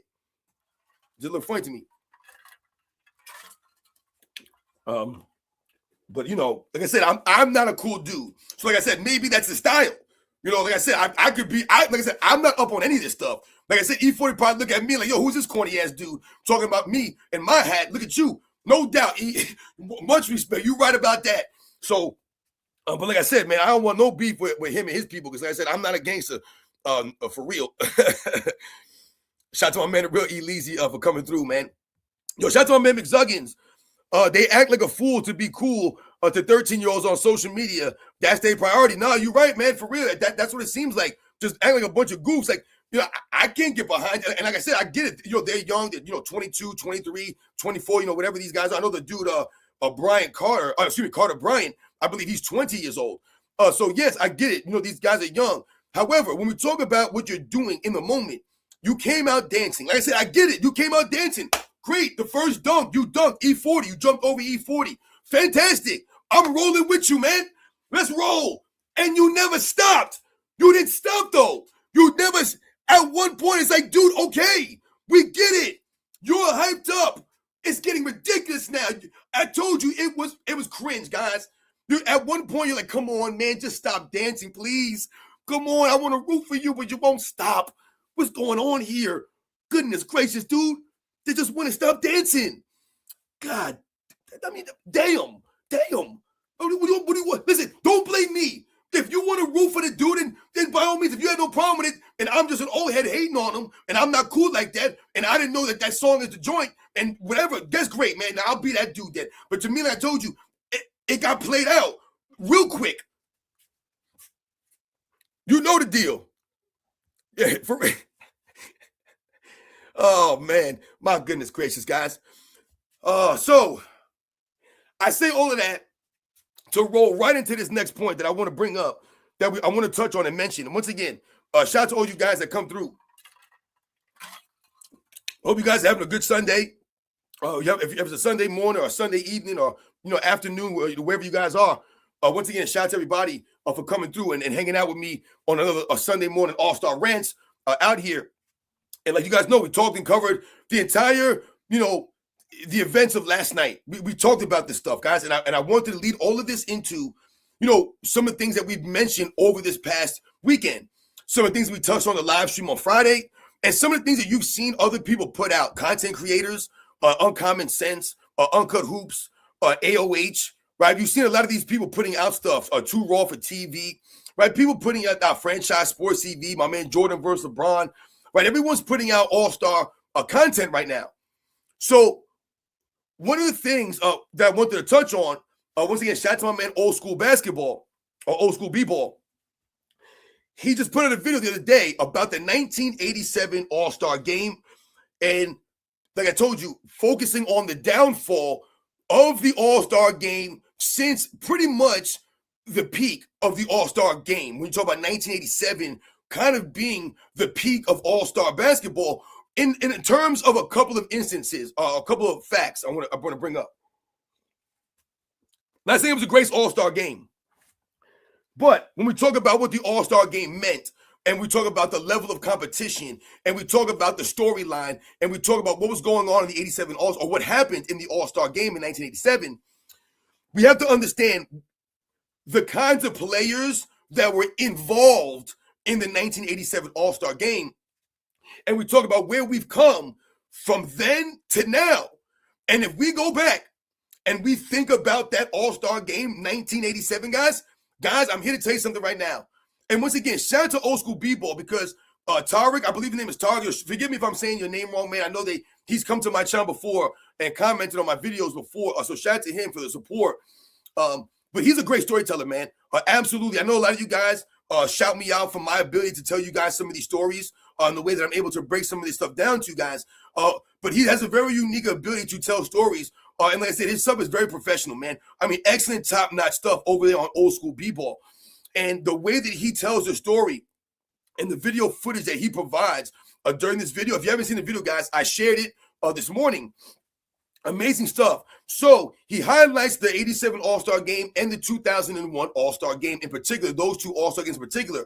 However, the reason why we're focusing on the 87 All-Star game, because I told you, to me, this was the peak and the culmination of all the things that we're talking about, and how the competitiveness and, instances where the great players showed and represented their greatness, and they put on a show because it mattered. Remember, it had to matter. It has to matter. And it mattered to them to go out there. Remember, there was a legit rivalry between the East and the West during these times. So the interesting thing that he brought up, and I wrote this down to make sure that I didn't mess this up, is that during the 1987 All-Star game, guys, there were 16 Hall of Famers in that game. 16 Hall of Famers, guys. To this day, that's an NBA All-Star game record. 16 Hall of Famers in the All-Star game in 1987, guys. And I wrote their names down because we have to put some respect on these guys, all right? Michael Jordan, Magic Johnson, Larry Bird, Kevin McHale, Charles Barkley, Hakeem Olajuwon, Dr. J, Moses Malone, Isaiah Thomas, Dominique Wilkins, Kareem Abdul-Jabbar, Robert Parrish, James Worthy, Alex English, Walter Davis, and Maurice Cheeks. Those are the 16 Hall of Famers. However, it gets deeper than that. These are the guys that were in the All-Star game that were not the quote-unquote Hall of Famers. Mark Aguirre, Alvin Robertson, Tom Chambers, Rolando Blackman, and Bill Laimbeer. Out of all those guys I mentioned, if you put Draymond Green in the Hall of Fame, once again, we're going to bring up Draymond Green getting in the Hall of Fame. If you put Draymond Green in the Hall of Fame, then damn it, Mark Aguirre needs to be up in that joint. Alvin Robertson's got an argument to be in that joint. Tom Chambers, he better get up in that joint. Rolando Blackman's an argument to be up in there. And Bill Laimbeer, go look at Bill Laimbeer's resume and go look at Draymond Green's resume. And once again, thinking about the era that Bill Laimbeer played in, the guys that he was going against at the center position, the teams that he was going against, the era he played in, like I mentioned, and you tell me Bill Laimbeer shouldn't be in the Hall of Fame over Draymond Green? So, essentially, let's just say that Mark Aguirre should get in, Bill Laimbeer and Tom Chambers. Let's just say those three guys. You're talking about 19 Hall of Famers in the 1987 All-Star game, guys. That's insane. But as it stands, 16 Hall of Famers on the East and West combined, also in that All-Star game. That was Dr. J's last All-Star game. So, when you think about what that adds to the All-Star game, what it adds to the weekend, they interviewed all the players. Once again, shout out to Old School B-Ball for putting this video footage, the audio, the video in his video, and they're interviewing all of these great players leading up into that 87 All-Star game, guys. And you would have thought these guys were talking about the NBA Finals. You would have thought these guys were talking about the NBA freaking Finals, man. They're talking about an All-Star game. They're talking about how special it is, how magical it is, how you got to make sure you're prepared and ready to go out there and play. Like, this is what they were saying about the All-Star game. So I told you, if you didn't know they were talking about the All-Star game, you would have thought they were talking about the playoffs, the NBA championship. That's how they thought in their minds. That was the approach to the game, guys. And the approach to the game is everything. So, again, we go to the All-Star game in 1987, and we talk about who is in the All-Star game. And we talk about what it means for these guys. Dr. J's last All-Star game, and they're interviewing Michael Jordan, and Michael Jordan says, this is a very special All-Star game because I get to start alongside Dr. J in his final All-Star game. That's what Michael Jordan said, because it meant a lot to him. Someone like Dr. J who paved the way, right? And that was his last All-Star game. So all those guys I mentioned are in that game. And as the game goes down, the East begins to blow out the Western Conference, right? And once again, shout out to my man Old School B-Ball for doing fantastic storytelling during this time. And he's talking about how the East comes out and starts to dominate the Western Conference. They're out there doing their thing, right? Michael Jordan doing his thing, Isaiah Thomas, right? All these guys are out there playing. Larry Bird comes out doing his thing. Everyone's doing their thing out there. The East comes out strong, and the West is getting blown out in the All-Star game. So the fourth quarter comes around, and you would think at the All-Star game, these guys will mail it in, right? They'll pack it in, right? It's all good. Great show. It's a great game. They still put on a show, but they're getting blown out. No big deal, right? The Western Conference, they'll concede the loss. No, my friends. That's not what happened. What ended up happening is the Western Conference proceeds to go on a rally. They proceed to go out there and tie the game up. Rolando Blackman hitting free throws with no time left on the clock. And we talk about the Western Conference coming back. How do they do that? They do that because they never stopped playing. They kept competing, right? And that's what it was about. There was pride there. We talked about it on Friday in the live show. I said, where's the pride from the East and Western Conference? That's what made it a rivalry. There was pride there for those players, right? Some of those guys didn't like each other on their same conference because they're always going against each other. But during those All-Star games, they came together for the pride of the conference. So you had a legit rivalry there. So who ends up winning the MVP in the 1987 NBA All-Star game, guys? Who wins the MVP? Was it Magic Johnson, Michael Jordan, Larry Bird, Kareem Abdul-Jabbar, Dr. J in his last All-Star game, Moses Malone, what, Charles Barkley or Hakeem Olajuwon? Was it any one of them dudes? Was it any one of those guys that won the MVP, guys? Nope. It was Tom Chambers.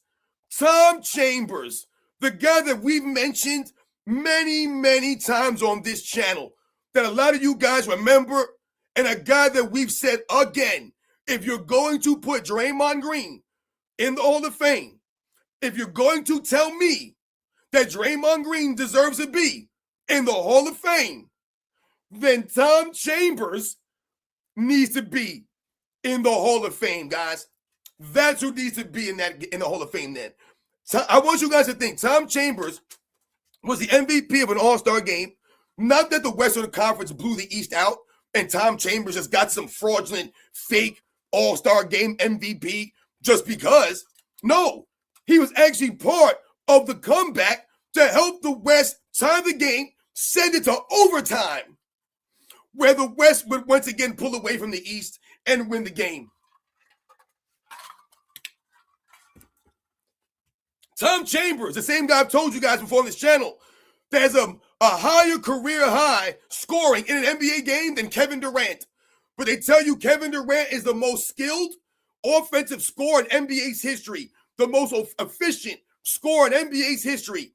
Never cracked 60 points. Tom Chambers did that in an NBA game in an era where guys didn't just chuck up a billion threes and have no defense played against them like that. Tom Chambers would dunk it on you. He can shoot it. He was a very good player. No, he wasn't one of the greatest players of his era, but he was good enough to be in the Hall of Fame, in my opinion, If you're going to put some of these lesser guys in, and we see some of these lesser guys are getting in or are going to get in, we know that over the next 5, 10, 20, 30 years down the road, when some of these guys start retiring, you're going to see some of this nonsense. Some of these clowns are going to get in the Hall of Fame, and someone like Tom Chambers, he's not going to get in the Hall of Fame. And once again, they're going to act like these guys weren't that good because they're not in the Hall of Fame.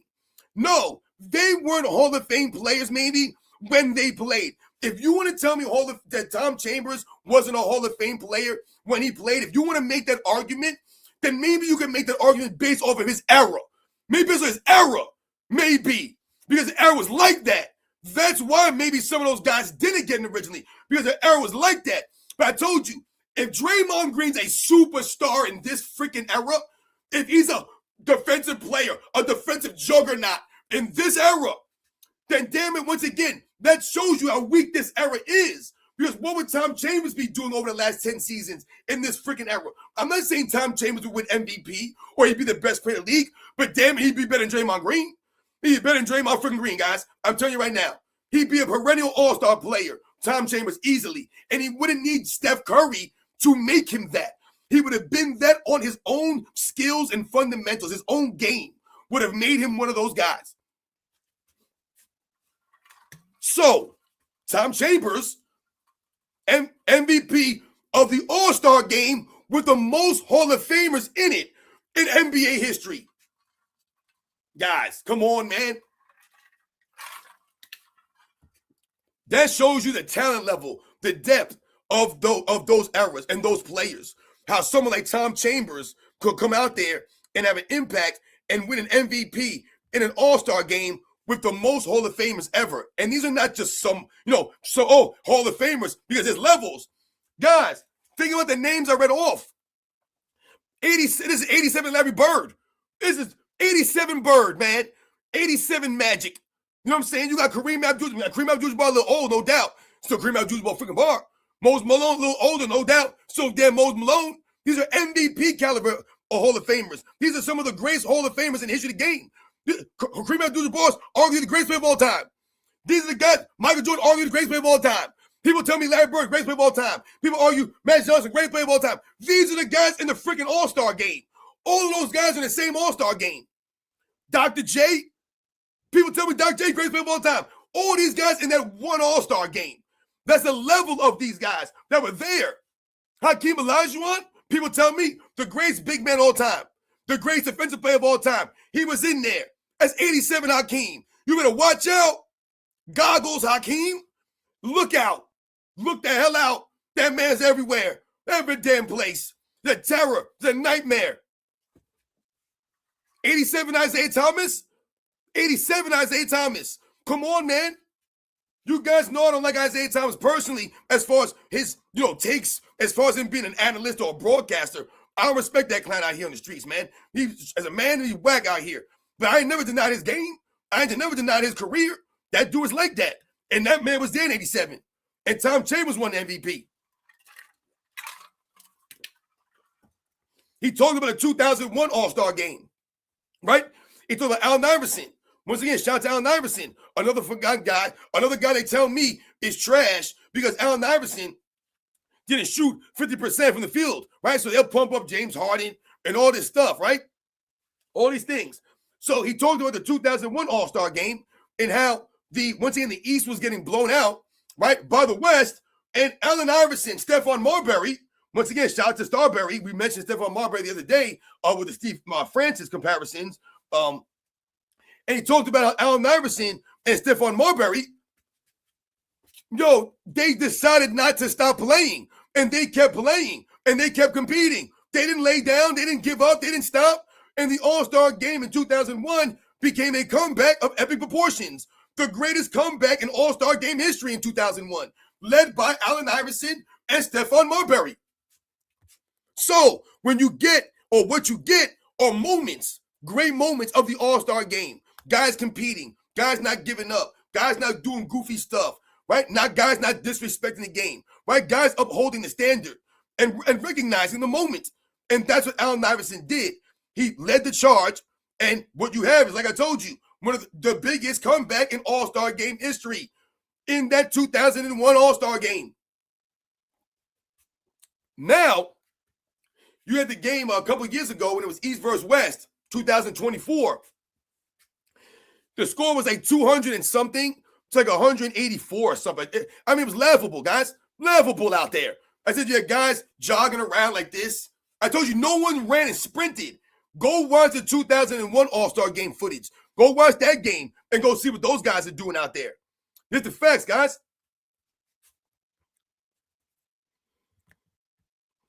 Yo, shout out to all you guys. Yup. Yo, once again, shout out to all you guys who come through. You get it now, man. That's right, young Steve. That's right, Kobe. You had, like I said, Marbury going out there doing the thing. You had all those guys out there in the All-Star game. And like I said, you had Allen Iverson, doing what Allen Iverson does. We all remember, what Allen Iverson would go in and do in the 2001 NBA playoff run, right? When they would go in and make the NBA Finals in 2001, Allen Iverson. So Allen Iverson was on a mission that season, and that was another spectacular a moment from Allen Iverson. So this is what you got out there from the competitiveness from these great players. Like I said, lifting up the All-Star game and pushing it forward as opposed to what you saw last night. And once again, what are we going to see tonight in the All-Star game? Today, rather, in the All-Star game today. What are we going to see from these guys out there in a world versus the USA scenario? What are we going to see? So I don't know. What do you guys think? I don't know. I told you, man, it was scary out there, man. It got scary. It got scary out there last night. In some of these moments, like I told you, the Damian Lillard thing really pissed me off. To me, that was bad. That wasn't good. Shout out to Praise the Don for coming through with the Super. Bill Laimbeer should have been in the Hall of Fame. Yeah, I mean, like I said, when you think about some of these guys' resumes, and we mentioned Sean Kemp the other day. You think about Amari Stoudemire. You think about, like I said, we mentioned last guys, like I said, Mark Aguirre. Even some of the guys that, to me, like, see, that's the thing, though. I'm not saying that those guys are robbed for not being in the Hall of Fame, because we could debate some of this stuff. However, when you start opening the door to lesser players that play in a lesser era, that's the problem.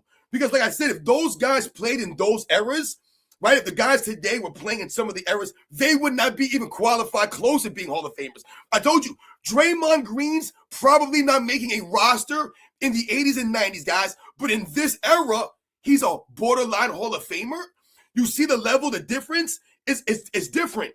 So that's the problem. Because is Buck Williams a Hall of Famer now? You know what I'm saying? Like I said, are these the kinds of guys that should be getting in the Hall of Fame now? Guys that were maybe borderline or guys that you didn't really think were Hall of Famers. They were just really good players in the 80s and the 90s because the competition was so stiff. Like Kevin Johnson, to me, I always bring him up. That should have been a no-brainer. No-brainer to me. If you watch 80s, 90s, then you know Kevin Johnson, no-brainer, man. No-brainer Hall of Fame. I told you, Mark Price now got to get in. I told you as before, Larry Nance got to get in the Hall of Fame. You got to let Brad Dart. I don't give a damn how long these guys didn't play. The injuries, damn it. I don't give a damn now because those guys were just greater, better players than some of these other guys that you're going to put in the Hall of Fame now. It doesn't make a difference.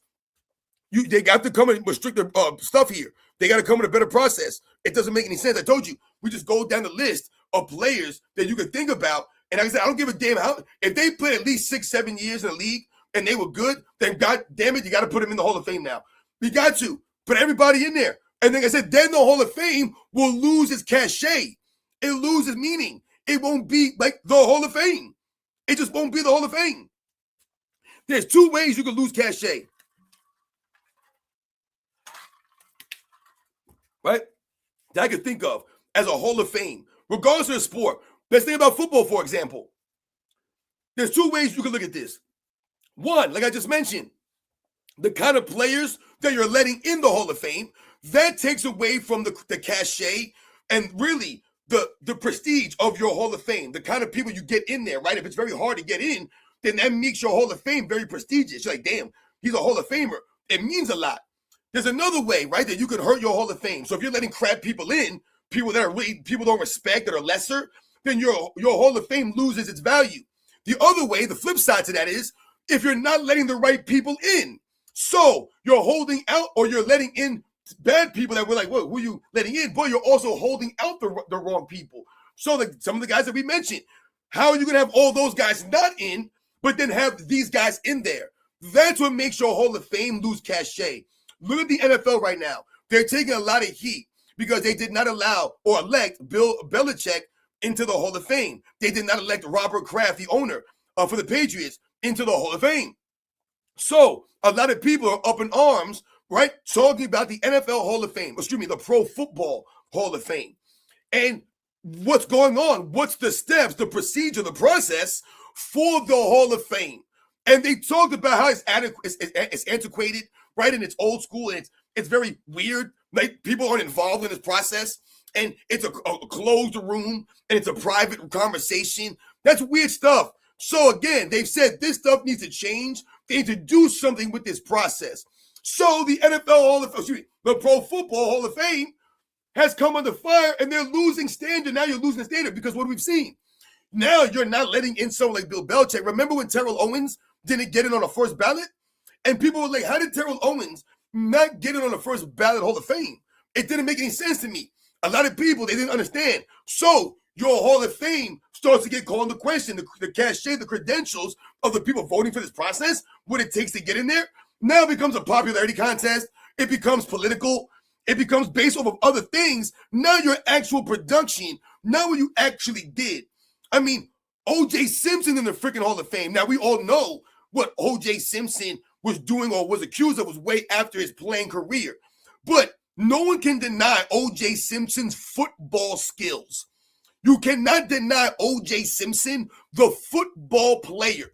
What he did, when I was growing up, O.J. Simpson was talked about, like, honorably. Like, yo, O.J. Simpson, like he was one of the great running backs when I was young growing up. Everyone talked about O.J. Simpson, Eric Dickerson, Walter Payton, Jim Brown, right? Gale Sayers. I used to hear the same names over and over again. Franco Harris, right? I'd hear a lot of the same names of those kinds of guys. And O.J. Simpson was always mentioned. So when we talk about all these things and that happened, years later, you're still, the football player himself is still legit. What he did in the football field can't be denied. It can't be denied. So when we talk about what you're doing in the Pro Football Hall of Fame, you're losing credibility now. The NBA or the professional or the Basketball Hall of Fame, you start putting some of these people in, you start to lose all of a sudden your cachet now. The Hall of Fame doesn't mean as much. Like we talk about the All Star games. The All Star game selections on your resume, they don't mean as much anymore. They just don't. All right, back in the day, it meant something to make an All-Star game because of the league that you were in, making All-Star teams. Tom Chambers' 1987 All-Star Game MVP award is 10 times more valuable than Damian Lillard's 2024 Most Valuable Player award in the All-Star Game, guys. It's not even close. Not even close. Tom Chambers won that in a game that they were losing. They had to come back in against some of the greatest players, if not the greatest players of all time. You have guys in that game that have arguments to be the greatest player of all time. Multiple guys in that game. The most Hall of Famers all time. And Tom Chambers went out there and shined. That's what he did. His MVP, way more legit, in my opinion, than that crap 2024 Damian Lillard All-Star Game MVP. Great for him. That's crap as far as I'm concerned, man. That's the worst All-Star game ever. It's like I told you, great for you for getting that award. It's like getting a Razzie. Yeah, great for you, man. Like I told you, ain't no one celebrating this stuff. It's whack stuff, man. You guys know that. So, like I said, guys, I'm gonna leave it on that. I think I've rambled on a long time here, going on. And like I said, I don't know if you guys watched or witnessed what happened last night. I told you guys, I'm not saying, like I said, I'm not trying to compare everything to the old school stuff, but I told you, when you don't have like an Anthony Edwards in the slam dunk contest over the last several years that he's been in the league, a John Morant, a Zion Williamson, some of them young dudes, even like a Victor Wembanyama, you get some of these guys in a slam dunk contest. I know Jalen Duren was supposed to do a slam dunk contest this year. I would have liked to see him, an up and coming young star in the league. It would have been nice to see him in the slam dunk contest. That's what I'm talking about. But he pulled out of the slam dunk contest. So, and like I said, when you have Damian Lillard still competing, like I said, we're done with these dudes. We're done with the Damian Lillard stuff, man. It's just trash. So we'll see what happens tonight. Today rather, with the All Star game, if Nikola Jokic or Luka Doncic, these guys are going to take maybe Kevin Durant's comments personal, or take it, like I said, and have some pride. We'll see if the USA guys or the American guys are going to come out here and, put the pressure on the world guys and see what they said and really put the pressure on them to have to respond. What's it going to be? Who's going to put the pressure on who? You know what I'm saying? I don't know. You guys know these are the facts out here, man. Yeah, I did not watch the celebrity game. I haven't seen a celebrity game in a long time. It's crazy to me because I think the celebrity game used to be like a thing, right? It used to be very popular. I'm going to try to do another live show, maybe, I don't know, maybe in a couple of days, maybe Tuesday, or maybe Wednesday, depending. We'll see how it goes. But I want to do another live show, definitely. And we'll maybe talk about some of this All-Star game. Maybe I'll do a video in the morning or after the All-Star game, or we'll see what happens. Once again, it's like I said, if you guys didn't check out Old School B-Ball's video on the All-Star game, like I said, the 87 All-Star game, the 2001 All-Star game, you guys should definitely go check it out, watch it. Shout out to my man Jim over at Self Research NBA Facts, because like I told you, he's been dropping some really good videos lately. I told you he always does really good work. But I've been watching a lot of his videos lately because some of his videos have been overlapping some of the things that I've been talking about, some things I've been thinking about. And he did a couple of videos, and one of the videos that he did, I guess I could touch briefly real quick, is he was touching on the game score. He was talking about game score of some of these players. And he was talking about LeBron James and the game score from LeBron James, or the lack of game scores in the top 100 from LeBron James. I just thought it was interesting because, what he was saying in the video is LeBron James is always being promoted as, the overall skills, the best, the greatest all-around player of all time, a guy who, fills the stat sheet, right? LeBron James always celebrated and promoted for the stats that he puts up, all these crazy stats. So you would have thought that LeBron James would have had all these high game, quote-unquote game scores. And when, Jim was doing the video, and he's not putting any stock into a quote-unquote game score, and he's not saying that game score is an A-all, B-all, or anything or that it means anything at all. He just said he found it interesting that since 2016, right, most of these game scores are from the guys from 2016 on, right? And he said because of the, influx of stats and how, things have gotten a lot more looser, the officiating standard, right? They can carry and travel and the three-point shooting. So the numbers have become very inflated. So he was saying how it's very easy now since about 2016 to rack up a very high game score. Very easy now.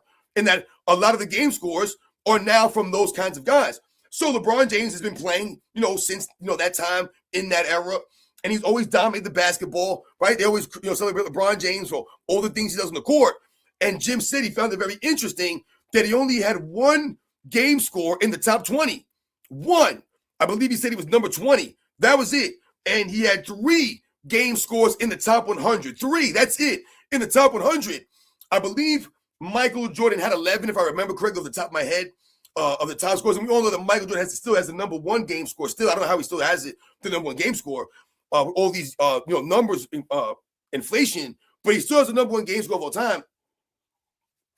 And he had 11, I believe, in the top 100. And Jim said he used to have like 20 in the top 100, but because of, the recent, increase in stats, a lot of the old school players are falling out of this list. But the main point that he was making was that how come LeBron James doesn't have more of these top game score games, right? These really great individual performances as far as filling up the stats and doing all of these things on the basketball court, right? He doesn't have those games. Anthony Davis had more than him. Kobe Bryant had more than him. Luka Doncic has more than him. All right, have higher game scores than him in some of these games. I tell you, Anthony Davis had more in the top 100. Kobe Bryant had more in the top 100 game score games, right? More spectacular games individually throughout their careers. So why was that? Why is that? And, as Jim always does in his videos, he breaks it down and gives you, the facts and the information and a little bit of context and perspective, because that's really what's needed oftentimes for people. It's not necessarily you giving them numbers. It's you explaining the numbers and giving them context and perspective about those numbers. So when you talk about what a game score does, and like I said, I'm not putting any validity on a game score. I'm not saying it matters at all. I would never use this to debate LeBron James or Michael Jordan versus LeBron James or versus Larry Bird or Will Chamberlain or some of the other guys. Because some of these game scores, this is a nuanced thing. It's only been since the 80s, right? Since I believe 1984, right? That you have a game score type of scenario here. So we have to understand this stuff, right? There's always asterisks. And once again, context that must be given behind this stuff. But anyway, when you think about what he was talking about, and really what we think about is that, you get a lot of credit for scoring points, obviously, right? You have to score a lot of points during these games, but you also get a lot of credit for doing other things, like making free throws, having a good field goal percentage, a good free throw percentage in these games, right? Offensive rebounding was very key for a lot of this stuff. The offensive rebounding during some of these guys' games was key here. Other things, block shots, steals, right? How many fouls you got called for in this game will hurt your game score. All these things, the turnovers that you have in a game. So when I mention those things, guys, what does that make you think about? It makes you think about the things that LeBron James doesn't do good. Even when they tell you he has points, rebounds, and assists, what do I always highlight to you guys about the rebounds? They're never offensive, rarely offensive. You guys know in Michael Jordan's #1 game score in 1990, which has been standing since 1990, guys, Michael Jordan's '1 game score against Cleveland Cavaliers, he had 18 rebounds, 7 offensive, guys, 7 offensive rebounds for a 6'6" guard in 1990, going against Larry Nance, going against Hot Rod Williams, going against, the Brad Daugherty, guys that are down low on the Cleveland Cavaliers this time. He's going against them dudes. And you get 7 offensive rebounds in that game. All right. So that's going to ultimately increase your game score, right? And the number that it becomes. 7 offensive rebounds. I tell you guys all the time, Michael Jordan was a hellified rebounder compared to LeBron James, man. Night and day, guys. Not the same level. Not the same level. So when you think about that aspect, that's going to be part of the reason why LeBron James doesn't have more top 100 game scores. 3 in 23 seasons. He has 3 games in the top 100, guys. 3. Once again, shout out to Jim for doing the research. Also, I told you guys what? Other things like free throws. Making and missing free throws hurt you in that scenario. We all know LeBron James is not a great free throw shooter. So more often than not, LeBron James is not making more of his free throws. He's missing more than Michael Jordan, way more. You know what's interesting, guys? Now, I know I was going to end the show, but I'm rambling here. But let me just finish this thought here. When people talk about LeBron James versus Michael Jordan, they often refer to the foul calls or lack of foul calls called against LeBron James. Right? Remember, LeBron James said, I have to flop because I don't get foul calls against me. They don't give me the foul calls like that. And I laugh at this stuff. And we've always said, LeBron James wants fouls when he's the one fouling guys. He wants to do this and get a foul call at the same time. It can't be both. You can't throw guys off you and then miss a shot and then say you got fouled. You created the contact. You're the one fouling guys, and they're not calling fouls on you. They're letting you do that, and you want to foul also? But the interesting point is that for their careers, Michael Jordan averaged, I believe, 8.2 free throw attempts per game for his career, guys. All right, 8.2 or 8.3, something like that. LeBron James, for his career, averages 7.5. 7.5. So not even a full free throw less than Michael Jordan, but they'll tell you LeBron gets no calls, Jordan got all the calls. Meanwhile, Michael Jordan averages like 0.7 or 0.6 more free throws than LeBron James does for their entire careers, guys. Are you kidding me right now? Michael Jordan made his free throws. That's why you guys think he got all the free throws. No, he made his free throws. LeBron James misses free throws. So that hurt your game score right there. Also, we talked about things like blocks, steals. LeBron James doesn't create a lot of steals, guys. He doesn't. He may have accumulated a lot of steals over the years, but per game, he doesn't create a lot of steals, guys. Per game, terrible. LeBron James creating steals, guys. Terrible per game. Blocks per game, horrendous for a 6'9" super athlete. horrendous blocks per game. So you don't have the game scores with the blocks and steals. Not like a Michael Jordan. Nope. And we talk about the personal fouls against Michael Jordan in this game. Michael Jordan was called for 5 fouls. Remember, the game went to overtime. So Michael Jordan didn't stat chase and stat pad in a game against the Cavaliers that the Bulls dominated or the Bulls won handedly. He got that in the course of an overtime win where I believe the Bulls won by 3 or 4 points in this game. That's the game that he got 69 points in, 18 rebounds, I believe 6 assists or something like that, 2 turnovers in an overtime game. So again, the turnovers we think about for LeBron James, all these turnovers he gets. So that's going to hurt you out there, right? The turnovers from LeBron James all the time. Never cut down the turnovers. Michael Jordan wasn't a turnover guy. So all that handling, he took 37 shots in that game, Michael Jordan. Shot 63% and didn't turn the ball over but 2 times when the entire defense is focused on you and they can hand check you and do all these kinds of things. This is what we're talking about. The ball handling ability of Michael Jordan was superb. Right? I told you guys it was crisp, it was precise, it was fluid, all those things. That's part of the reason why LeBron James ain't never had them top game scores like that. Don't really create individual performance games that you remember against some great teams. Go look at a lot of Michael Jordan's top performances, and Jim highlighted this in the video. They came against all elite teams.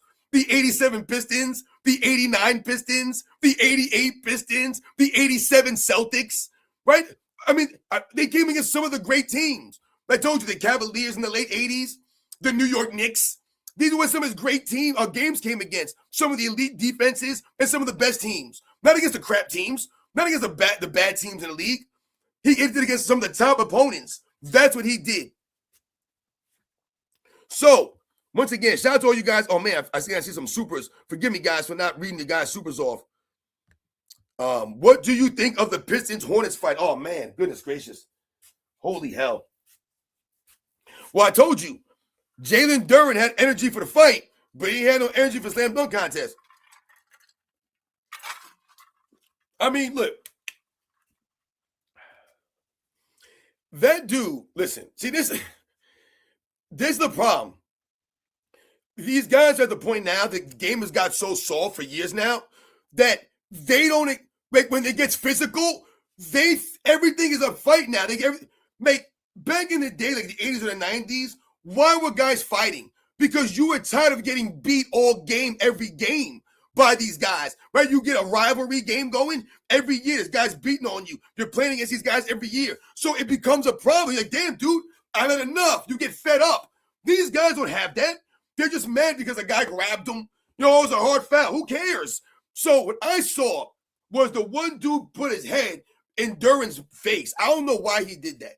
Don't put your head in my face, dude. You're going to put your sweaty forehead all in my chin, in my mouth area. Dude. So he mushed him. To me, that was understandable.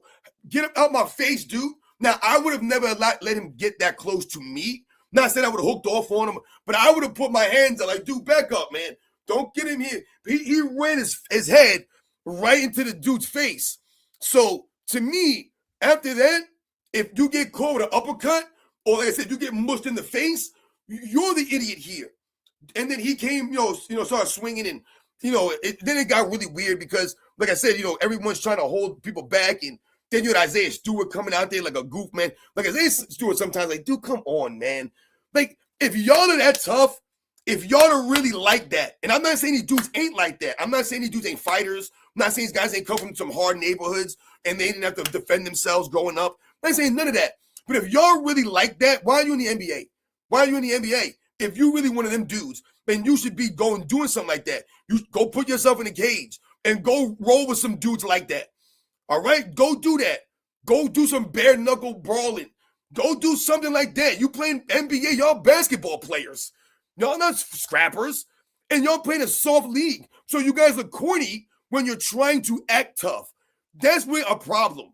Like, y'all out there being tough when everyone knows y'all league is soft. So, like I said, I'm not saying individually, oh, you weak, these guys are weak. Like I said, I don't know these guys like that. But when you talk about your league overall is viewed as being soft, when you guys do that kind of stuff, like when the Pistons and the Pacers brawled in, what was that, 04, whatever that was, the Master of the Palace. Like, you had guys like Ron Artest and Ben Wallace out there, dude. Guys, that's a different vibe. That's a hell of a different vibe between Duran and I don't even know the other dude's name. Like I said, no disrespect to him, but I don't know. That wasn't Wallace and Artest. Listen, man, Ben Wallace is Ben Wallace. And Ron Artest is Ron Artest. So when you had Ron Artest, he didn't want none of Ben Wallace. He didn't want none of that dude. None of him. And I told you, Ron Artest to me was a scary guy because he was unpredictable. And I told you guys, to me, some of the scariest people in society are the people that you don't know what they're going to do, right? People who are maybe whacked out in the mind, people that will take it over the limit. They'll cross that line. Those are the scary people. Those are the people you have to watch out for. Like, people that will shoot you over a parking spot, those are the people you have to watch out. That's unpredictableness, guys. That's scary stuff. That's why I tell you to shut the hell up out when you're out of town. Mind your business sometimes. And sometimes you don't have to. Sometimes you shouldn't, but sometimes you should. And sometimes it's not worth it. Like I said, some of the things that people, like I said, like people have gotten shot over a parking spot. That's not worth it. That ain't worth a parking spot. Man, hell, and listen, I grew up in the city, y'all. A parking spot was like gold. Like I said, not many people own vehicles, own cars. Maybe you own one because they don't pay to park these damn things, right? So oftentimes, my mother would drop us off in the front of our building, and she would drive around for minutes, guys, drive around just to find a parking spot. And sometimes she'd have to park blocks away, guys, and we'd be waiting out there in front of the block for my mom because she had to park mad far away. Yo, it was crazy sometimes like that. So in some of these scenarios, people have done this stuff. Like, you get into an argument over a parking spot and someone will take your life. That's called unpredictable. Those are scary people, man. That's why I tell people, like, everyone don't need no damn gun because people don't know how to act, man. People, like, think about it, like, you get fired from work or you have a bad day. You know, someone step on your sneakers. You know what I'm saying? Someone cut you off in traffic. You know what I'm saying? Whatever the case may be, man. Someone cut you in line. Someone's rude to you. And then you pull a gun out because you just pissed off and you react. All of a sudden, man, it's Wild West. Everyone, I told you, you call someone a liar. What you call me? Bang. Craziness, guys. Whatever. I digress, man. I'm rambling on here. But yeah, the fight was just, I don't know, it was crazy, man. It was just crazy stuff, man. It didn't make no sense, man. Like I said, he was up in his face, man. These guys be getting mad soft. Yo, shout out to A. Hill. 0-2 All-Star game, amazing in the first half. 0-3, we get another classic. 2000 to 2006, Iverson set the tone for the East and Kobe for the West. Yeah, no, you're right. I mean, like, this is what you got back in the day. When he moved West in 07, it was LeBron turn to set the tone. Never did. Yup. Post 2014, yeah, it got bad. I told you guys, it got bad way before Luka Doncic and Nikola Jokic. But Kevin Durant want to try to blame them dudes. Yo, once again, shout out to my man A. Hill, man. You guys know, man. You guys remember a lot of these All-Star games. It matter to you guys. The memories you have. Yo, shout out to my man, Freight Shaker, for coming through. I hope I didn't say your name right. For coming through with the Super. It means a lot. Any speculation on the number of years Solo walks a lot will have when he returns to Cleveland? And do you think he'll wait till his other son enters the NBA? Oh, wow. That's a great question, too. You know, yo, once again, shout out to my man Freight Slayer for coming through with the Super. It means a lot. Thank you for real. Like I said, you guys are truly humble me. Like I said, even you guys asking me my opinion on this stuff, it means a lot, guys.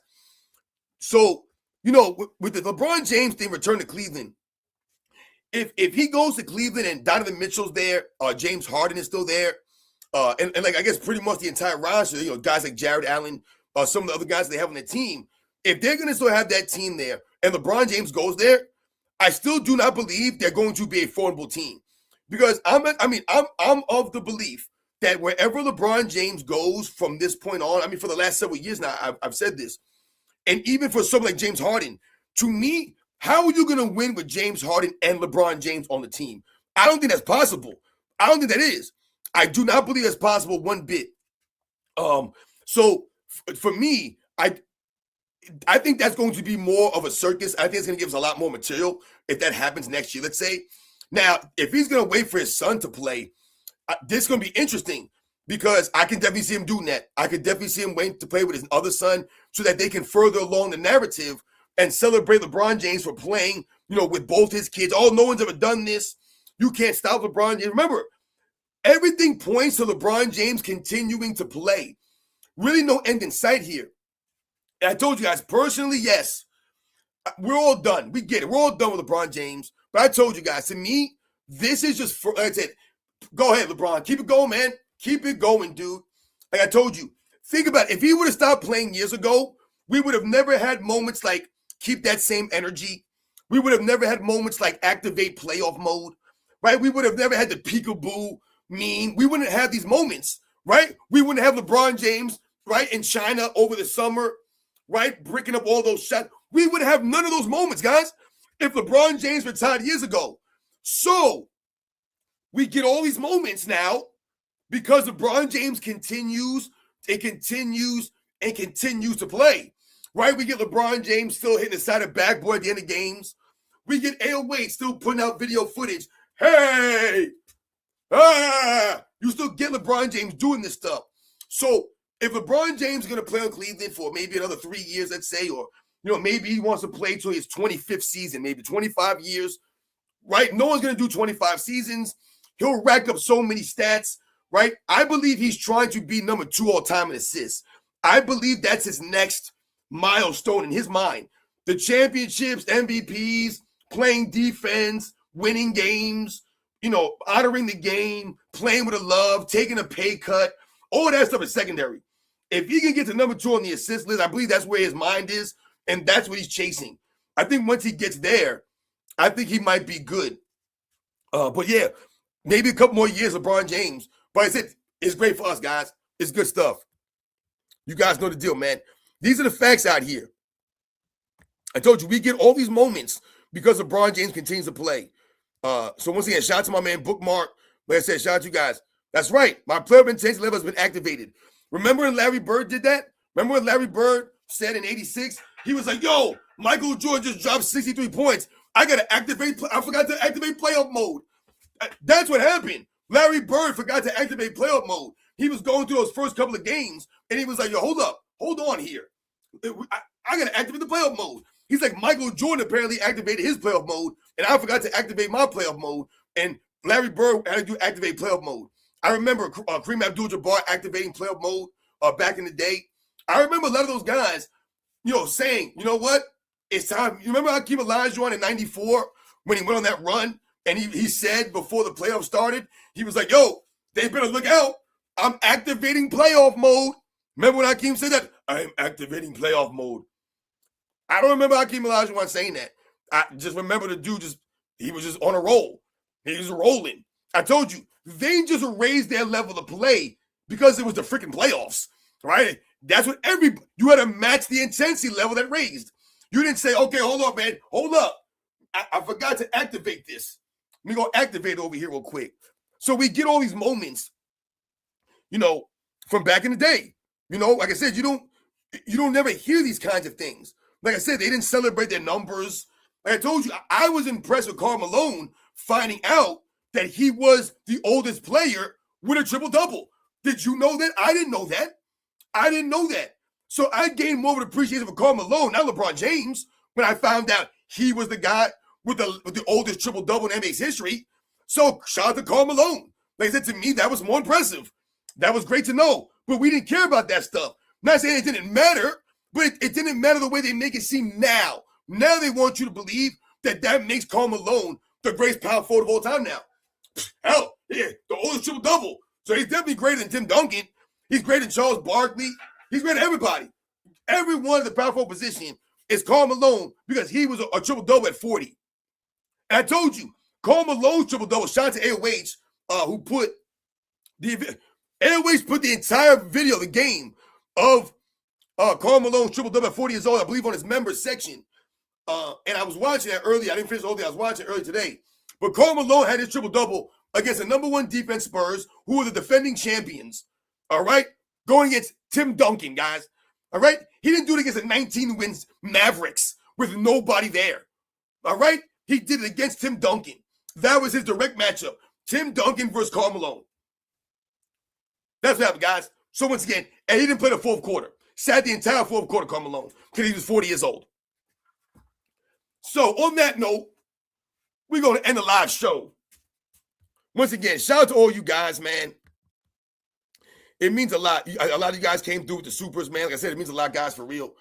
You guys know I'm truly humbled, for real. And I hope you guys enjoy the rest of your Sunday. I don't know if you guys are going to watch the game. I told you. I don't know if I'm going to watch the game. I told you. I promised myself after 2024, I would not watch the All Star game anymore. I promised myself that, guys. I sacrificed for you guys in 2024. Guys, that was hard to watch. If anyone was there watching it, you know what I mean. So I don't know if I could watch it. Shout out to my man, old school NBA fan. I don't know if I could watch it, guys. DeAndre Durham, what up? I don't know if I could watch it today, guys. If you watch it, more power to you. You know, I'll catch the highlights and I'll catch the breakdowns, and you know, maybe I'll flip back and forth between the Olympics in that, because I've been watching a lot of the Olympic stuff. So once again, shout out to everybody in their countries representing the Olympics out there. Shout out to everybody out there on a Valentine's Day weekend. If you were out with your significant other, you know, whatever the case may be. I told you, if you have a pet that you really love that way. So shout out to everybody for the Valentine's Day weekend. And like we said, guys, we'll see what happens, man. We'll see who goes out there and really wants to compete and give some effort and some energy if they really want to do that. I mean, everyone says the world got the best players, right? You know, they got the Giannis's, the Jokic's, the Doncic's, the SGA's. They got the top-notch guys right now, everyone says. But if Kevin Durant's going to go out there and compete, if LeBron James is going to compete, if Steph Curry, I don't know if Steph Curry's playing. Steph Curry might even be playing. I don't even think Steph Curry's playing, actually. He might be out. So we'll see who's out there. Victor Wembanyama going to come out there and go crazy. So if all them dudes in the world I just mentioned go out there and are going to take it personal because Kevin Durant, you know, made some comments about them, then maybe it'll be enjoyable. But, you know, until then, we'll see. But I'm going to flip back and forth, like I said, between the Olympics and the All Star game. If I decide to do it at all, I definitely will not watch the entire thing. You know what I'm saying? But like I said, we'll see what those guys decide to do. If I start catching wind that those guys are balling out, that the games are actually looking decent, you know what I'm saying? And like I said, that it is becoming personal out there on the court, and guys are looking like it's getting chippy. Like, I don't want to see Wembanyama foul someone hard, like Durant for running his mouth, or I want to see Jokic foul this dude hard for running his mouth. Like, where y'all pride at? That's what I want to see.